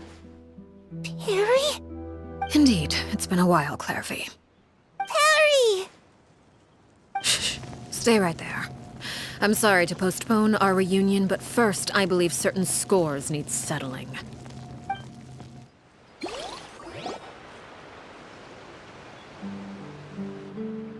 Father, let me explain. Out of my way. Father! You chose to conceal a threat to the house. And for that, you must be punished.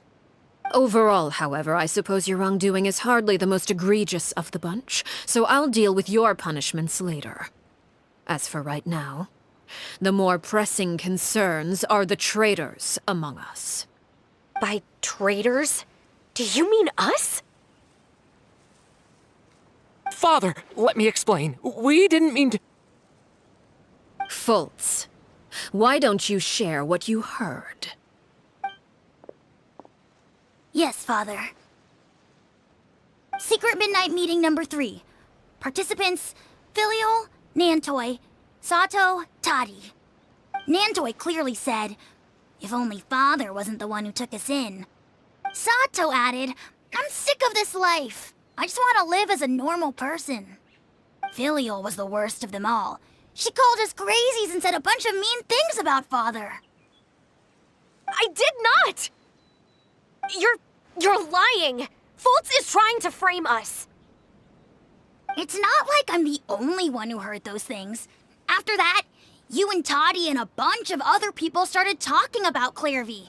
You were using all those things Clairvy brought up as an excuse to question Father.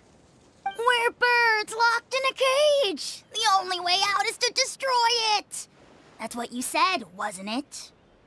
You little. You just want me gone, don't you? What did I ever do to you, huh? And you, Sheplo, have you forgotten who stood by your sickbed, watched over you, and changed your dressings? Come on, let's hear it then. What's your reason for all this?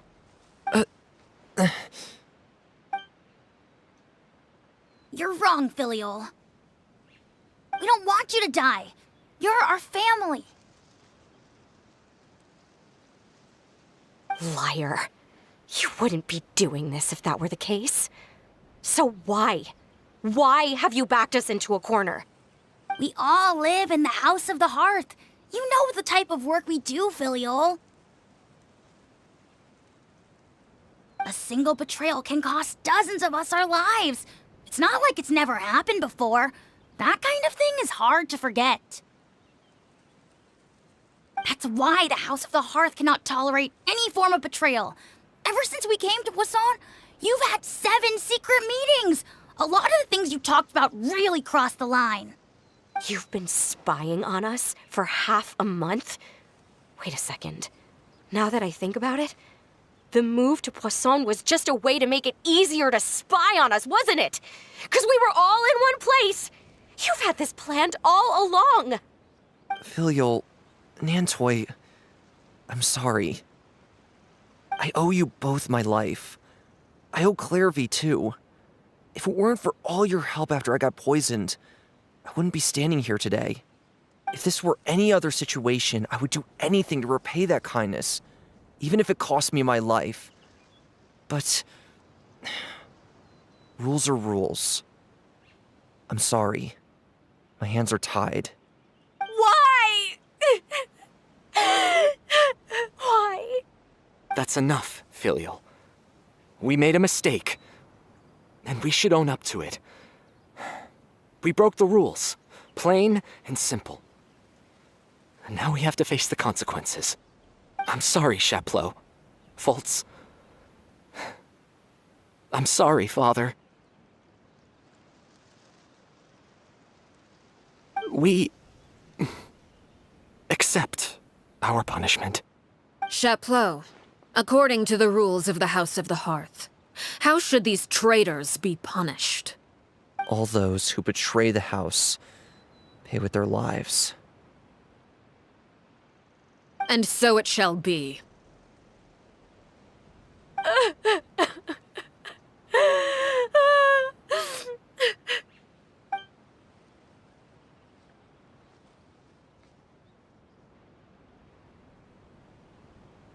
Father, please wait! Something you want to say, Linny? Please reconsider, Father. What Filial and the others did, does it really count as betrayal? We all come from broken families. From the very first day we joined the House of the Hearth, we wanted nothing more than to make it a real home. But the truth is, none of us know what a real home should look like. I'm not saying I have all the answers. All I know is this. Killing Filial and the others may uphold the rules, but doing so will only bring us further away from being a real family than we've ever been. So please, Father, please reconsider. I agree with Linny. Father, please. Linny, you...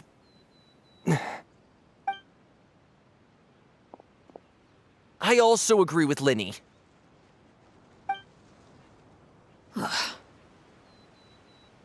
An order once given cannot be rescinded.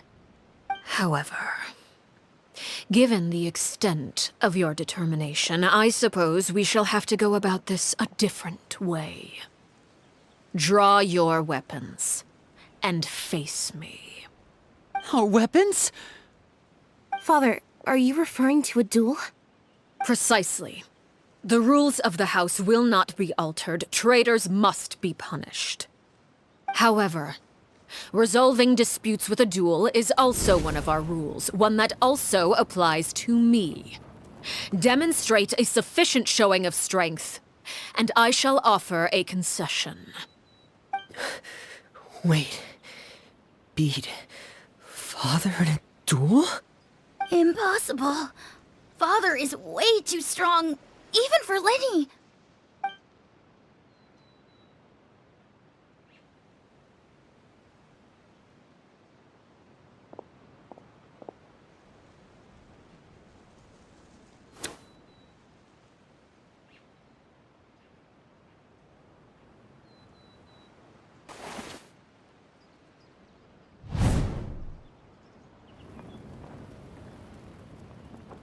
Did you hear that, Traveler?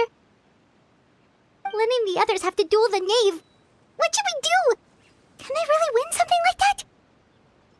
If they lose, those people from the house are really gonna be executed. Hey, are you listening?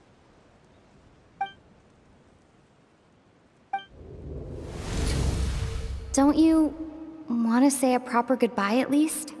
Anger makes you impulsive. Sorrow causes you to waver.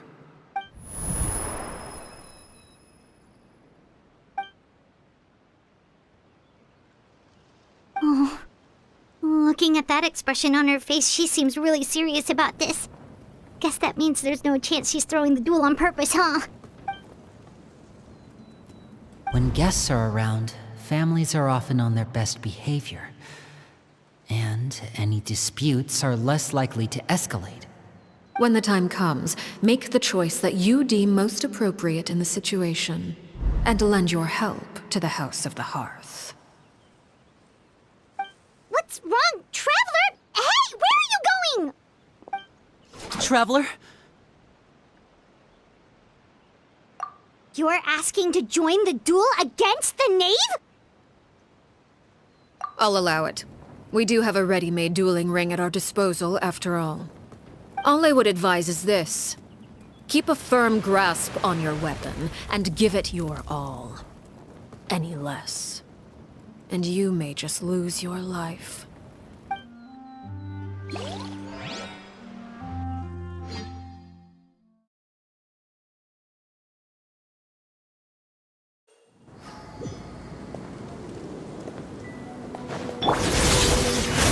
Stabilize! Is it my turn now? Order guide you! Transfixed! Watch out for Father's movements!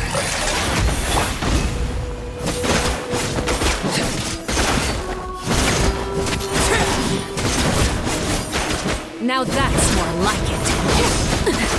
Is it my turn now? Teamwork is dreamwork! Father's even stronger than I expected.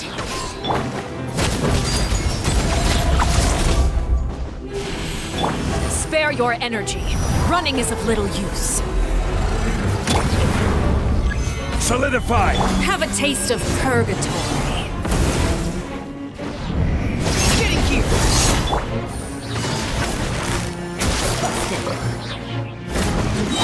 Things are about to get dicey.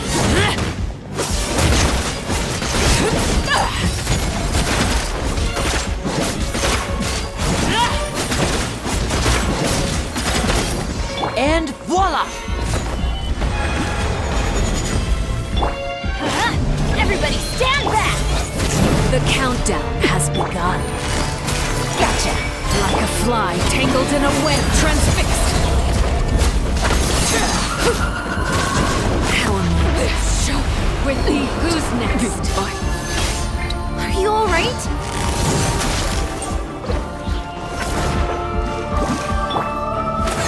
Gather! Teamwork is dreamwork! Here comes the catch. Try to pace yourself. Not bad. You've proven to be a worthy opponent after all. Is it my turn now? Solidify!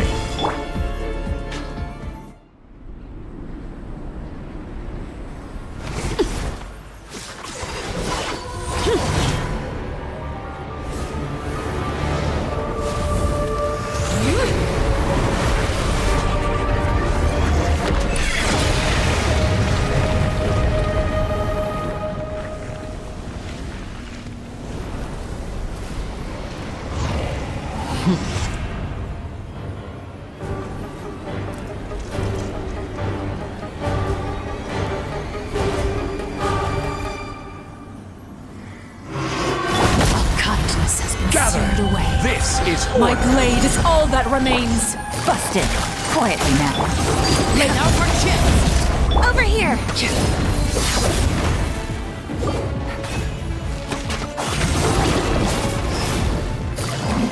Gotcha! Solidify!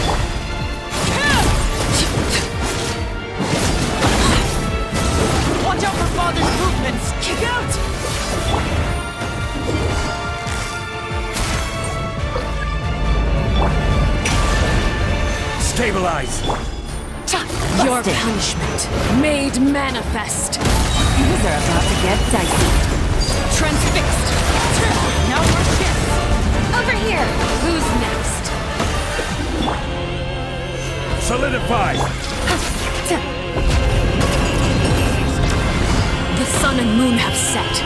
Only ruin remains. You struggle in vain.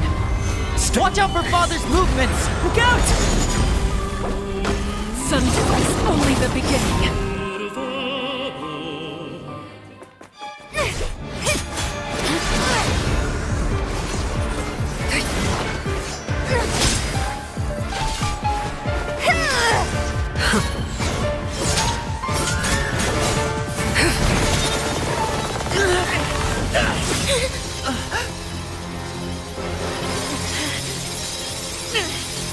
You should know better than to crowd in one place.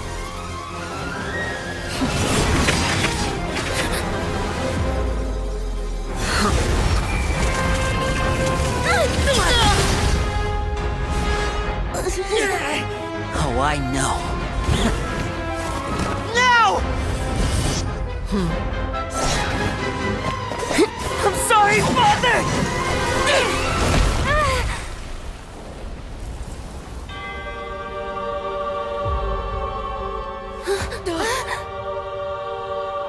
Sorry for what? This pitiful excuse for an attack.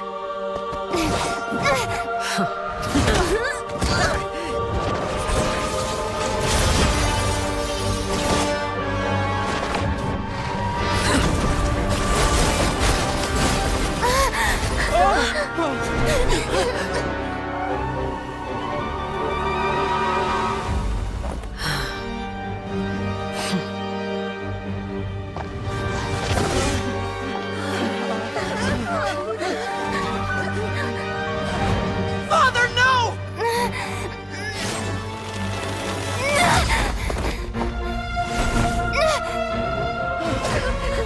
Made it out, did you? You're stronger than I expected.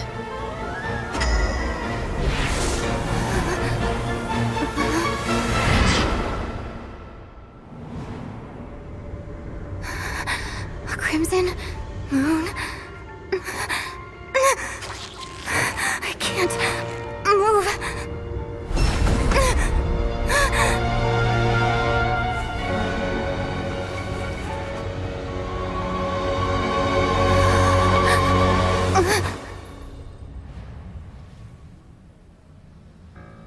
Still, not strong enough to beat me.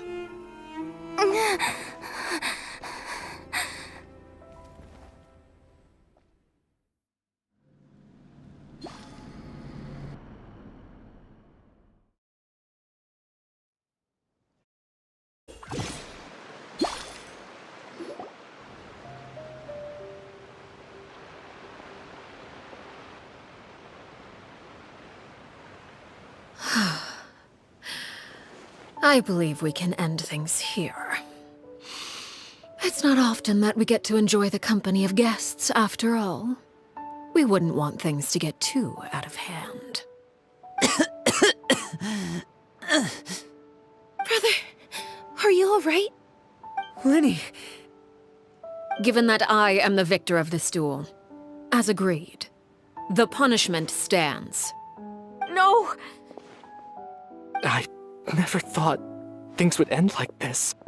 However, everyone involved in the duel demonstrated a remarkable level of strength and determination.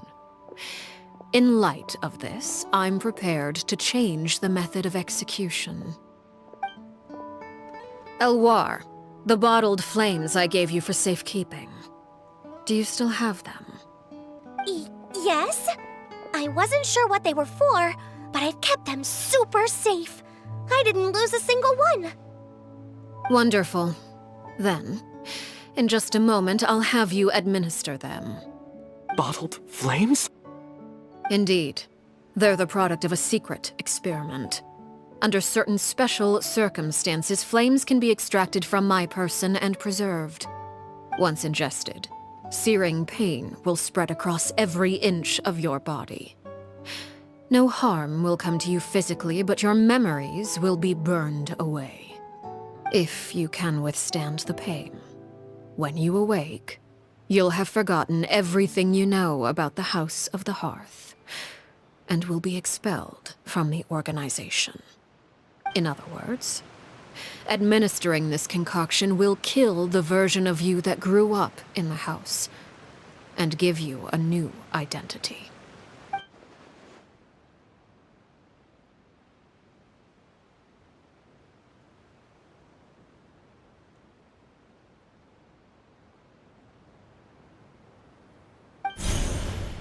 Memory is a mysterious thing indeed. Losing a portion of your memories will alter your sense of self.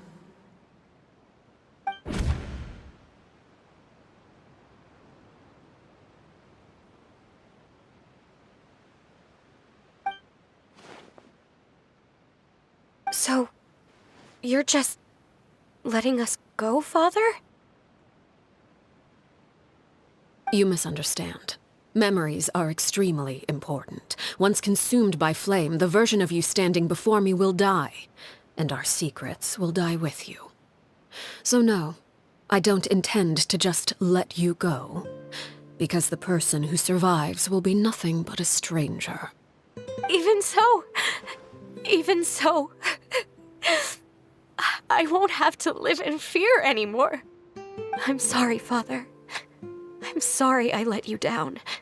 But I really... Don't cry, Filial. You haven't left the house yet, so there are still rules to be followed, yes? Remember what I taught you. Anger makes you impulsive, sorrow causes you to waver. Don't let yourself be controlled by your emotions. Of course. I'll remember. Dry your tears, and go pursue the life you really want. Yes, Father. Chaplot, Foltz, Elwar. Take them back to Poisson. And bring Linny and the others as well. I prepared 3 extra vials of bottled flames. As for whether to take them, the choice is yours. Goodbye, children. The next time we meet, I will no longer be your father. Thank you for all you've done for the house. I hope you have bright futures ahead of you.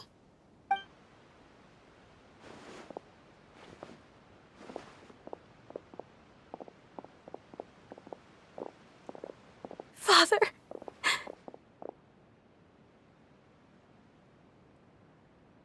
Let's go.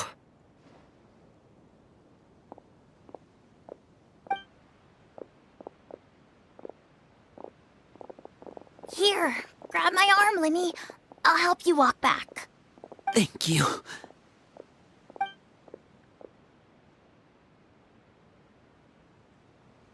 Clairvy.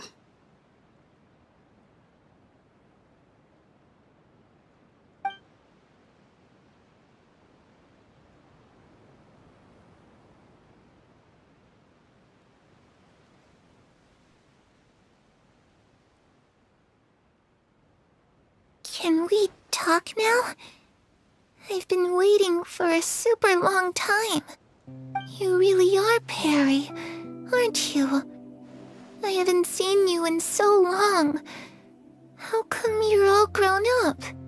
Wait, did I somehow travel to the future on accident? Or am I dreaming?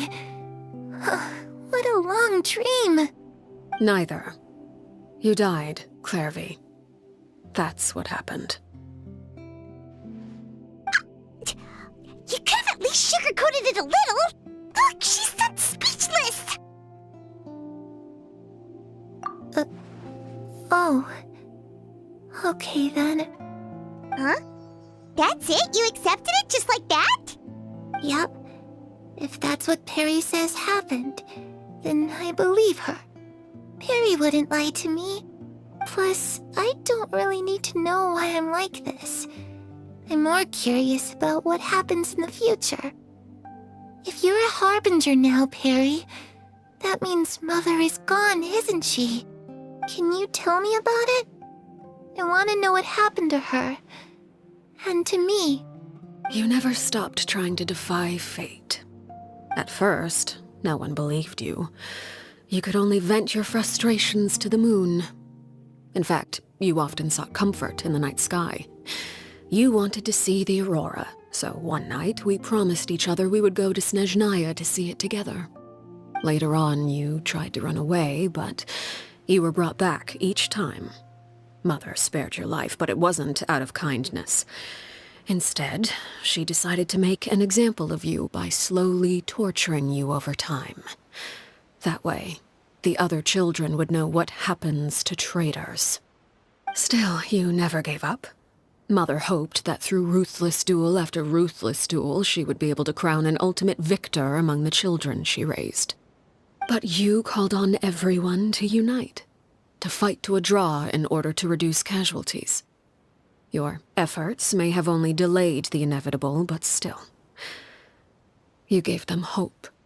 You tried everything you could think of, but every attempt ended in failure. Still, you never turned your sword on Crucibina, and you never turned it on me.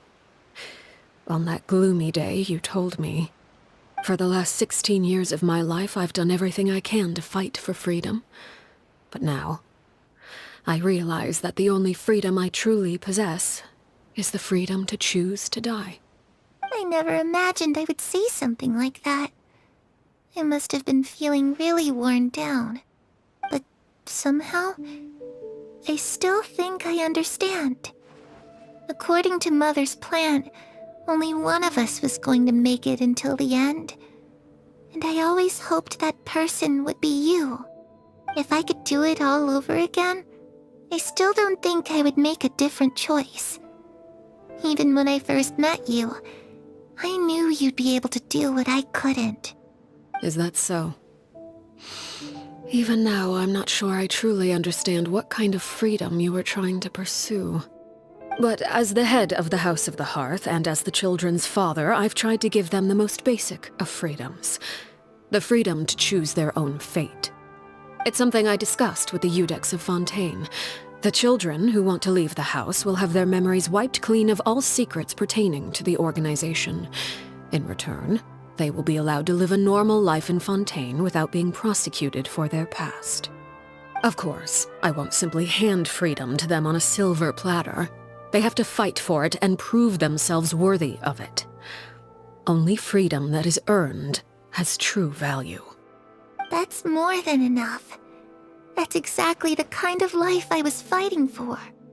You know, Perry, I think you're a pretty amazing king, and a really great father, too. I'm really happy that you're the one who took over the house. I guess I do have one regret, though. I still haven't seen the outside world. Well, it just so happens that our dear guests over here have been to many nations and traveled to countless places. Perhaps they would be willing to tell you what the outside world is like. Really? Of course! We've traveled all over the place. We've got so many stories, we could probably talk your ears off for 3 days straight!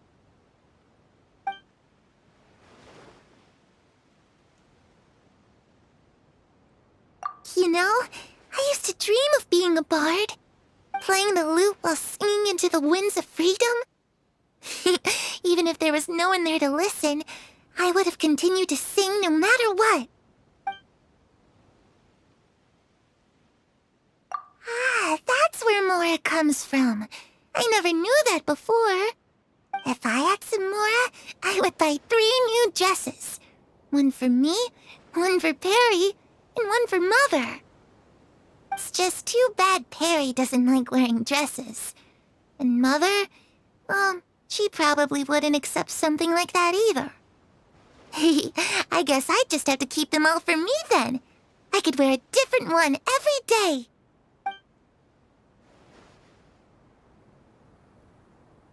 Those yokai you mentioned, what do they look like? I once saw a drawing of this one guy with horns on his head and a super scary face. Are there any yokai like that? Oh, sounds like you're talking about an Oni. Yep, we've met one, and let Paimon tell you, they're not nearly as scary as they look. I was always too afraid to skip Mother's fighting lessons. But at the academia, I bet you could do all sorts of secret things in class. Things that have nothing to do with studying. I'm just kidding. Being able to study whatever you want without having to fear for your life actually sounds pretty great.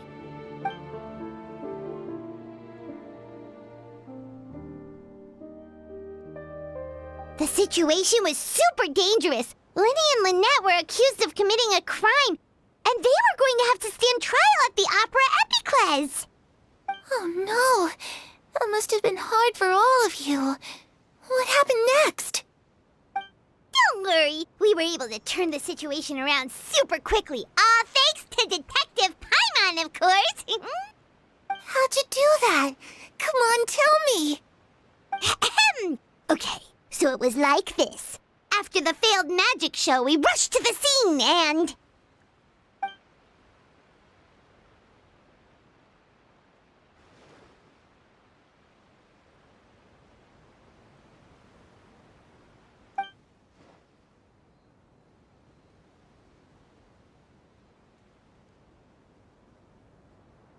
Shadows don't have the capacity to learn or grow. Any new information they encounter is quickly forgotten over time.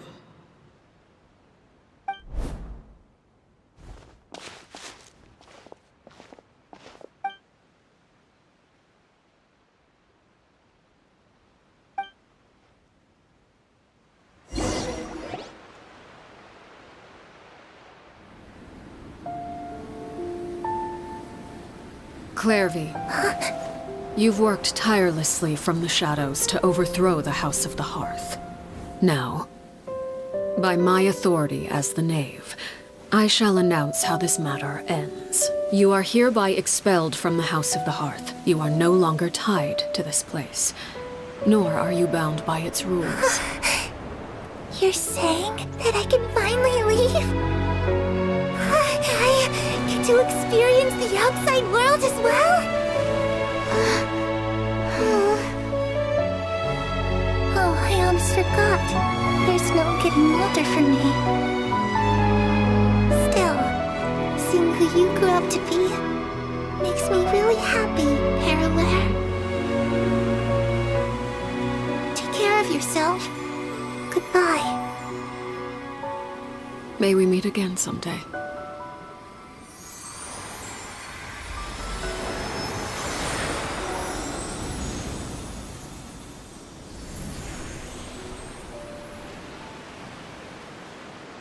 Clairvy.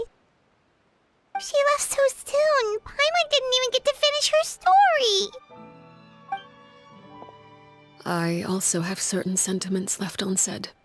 I wanted to tell her that the aurora I saw in Snezhnaya was just as beautiful as the ones in the pictures. But a shadow's memories reset at dawn. Had we delayed any longer, we wouldn't have had the time to say goodbye. Whatever regrets may linger, let them be lost to the coming of a new day. Father? It's Linny! Hey, Linny!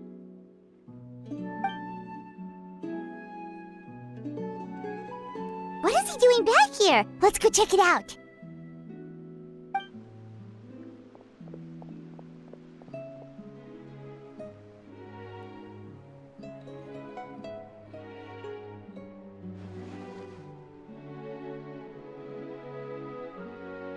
Father, the bottled flames have been administered. Filial and the others have left the house. And you? What have you decided? Thank you for giving us that choice, Father. But we never wanted to leave the house. It's the only home we've ever known. Lynette and Fremine feel the same way. They're recuperating back at the Hotel Bouffe d'été. But I decided to come back and tell you where we stood. I'm sure you're well aware of the expectations I have for you. I want you to follow in my footsteps and become the next king of the house. Yet you seem to have different ideas. I must admit, I'm rather surprised by your decision to stay. There's nothing wrong with choosing to live a quiet life. Leading this organization is a heavy responsibility, one not so easily carried by someone forced onto the throne. I just never understood what you saw in me. What made you believe I was deserving of that throne? You're brave, talented, and, most importantly, you cherish your family. You would do anything to protect them, even if it costs you your life.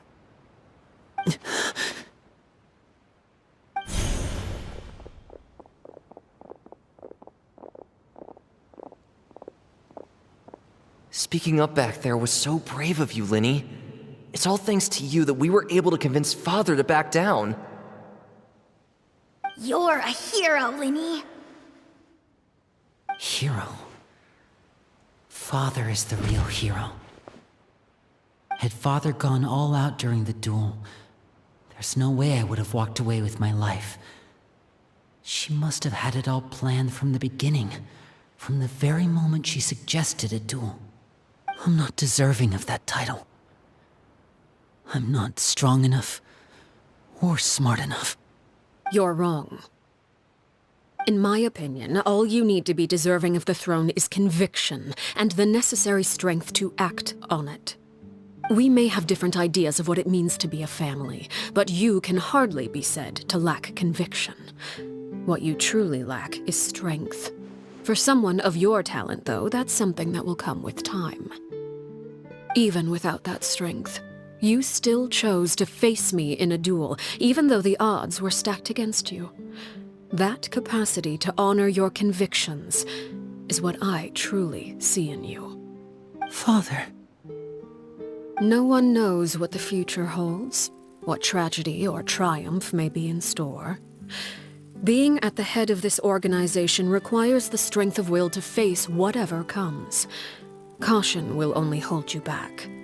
If reaching a certain standard were required to go after what you want, I would never have succeeded in killing my predecessor. Back then, there was still a considerable gap between our abilities. Strength may decide the ultimate victor, but those who let a lack of strength dictate their decisions or undermine their convictions will never be worthy of the throne. I understand, Father. Thank you. Children must grow up to surpass their parents. Only then can a family continue to flourish. The road ahead is not an easy one, so I'll ask you one last time. Are you certain you want to stay? You've done so much for me, Father, and that kindness must be repaid. Plus, with Project Stuja at hand, there are many dangers ahead, and I, for one, don't intend to back down. Protecting my family at all costs. That's my conviction. Then you're welcome to stay. As for Project Stuja, you need not be too concerned. If those cowardly businessmen and heartless dignitaries try to take us down, I'm prepared to teach them a lesson. Having members who longed for the light was our organization's last weakness. With those members no longer among our ranks, the House of the Hearth is like a spider hiding in the shadows. We need only wait for our prey to come to us. At present, our imperative is to use their plan to our advantage. In doing so, a crimson moon shall rise amid the frigid blizzards of winter. No demonstration of loyalty shall go unrewarded, and no sacrifice shall be in vain. As for the two of you, whether we meet again as friend or foe, I'll remember the camaraderie we shared in this moment. No matter how arduous the journey ahead, I hope we both reach our desired destination.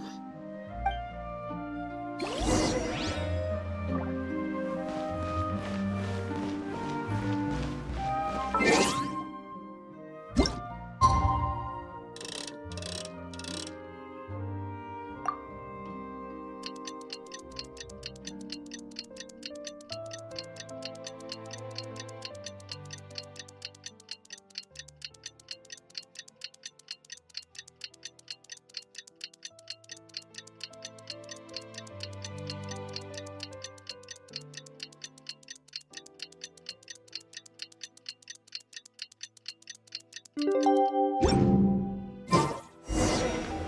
Linny say that Lynette and Fremine were recovering at the Hotel Bouffe d'été? Oh, Paimon wonders how they're doing. Maybe we should go check on them.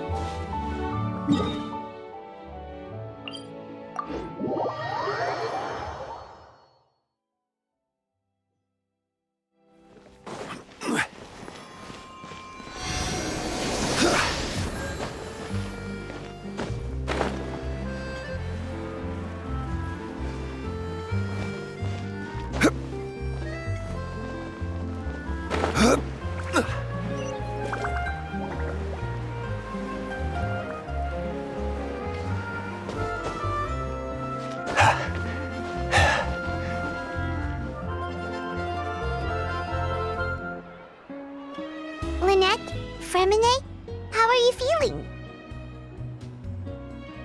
Much better. Whew, what a relief! What about you? Are you feeling alright? I knew you'd come out unscathed. Us, on the other hand, well, we've been bedridden for 2 days. I couldn't even turn over. Oh, and I wanted to ask, is Clairvy gone? Linny and the other members have left Poisson and returned to the House of the Hearth. According to him, there haven't been any more sightings of a spirit roaming the house. I see. I'm glad. Father came to check up on us 2 days ago and told us about what happened with Crucibina and Clairvy. Actually, I've met Crucibina before.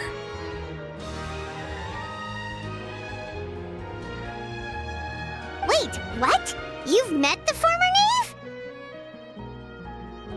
Crucibina died a year after Clairvy. It was during the year between their deaths that I joined the House of the Hearth. Crucibina had an extremely cruel and radical way of doing things. While she was alive, the atmosphere in the house was suffocating. When I joined, though, the experiment she valued so much had already come to an end, and all the people involved, dead and injured alike, were gone. Crucibina never talked about the past with us newcomers. A couple of months after I joined, Father killed Crucibina and burned all her files. With that, the names of all the people subjected to her experiments, Clairvy included, were lost to the flames, along with the painful memories they represented. Father took in Lenny and me a couple months after that, but she never mentioned anything about Crucibina or Clairvy. It really seems like something she was planning to keep to herself. The last time you talked to her, did she mention why she kept it a secret for so long? She said she didn't want us to be affected by the darkness of the past. She was worried we'd develop a false sense of gratitude towards her if we knew about it. The foundation of a family should be free of any corrupting influence. Whatever happened in the past, it has nothing to do with who we are now.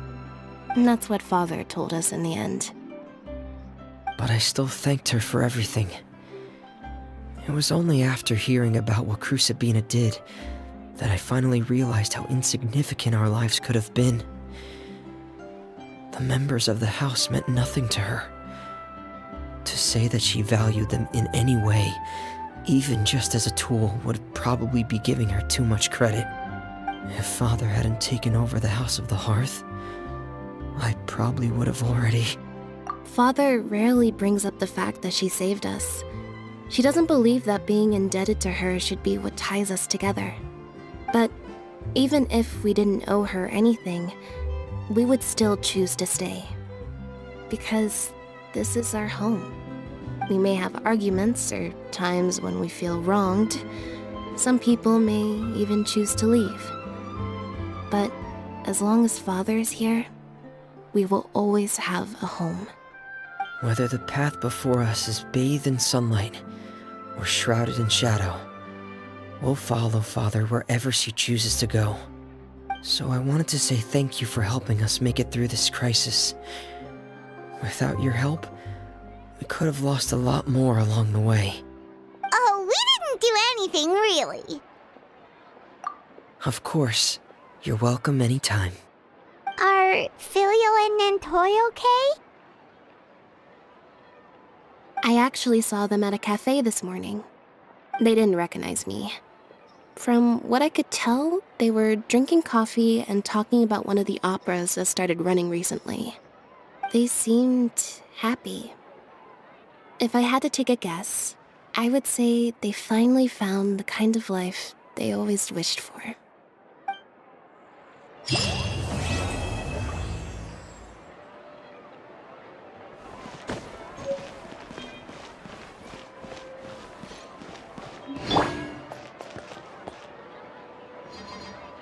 Fresh fruits, sweeter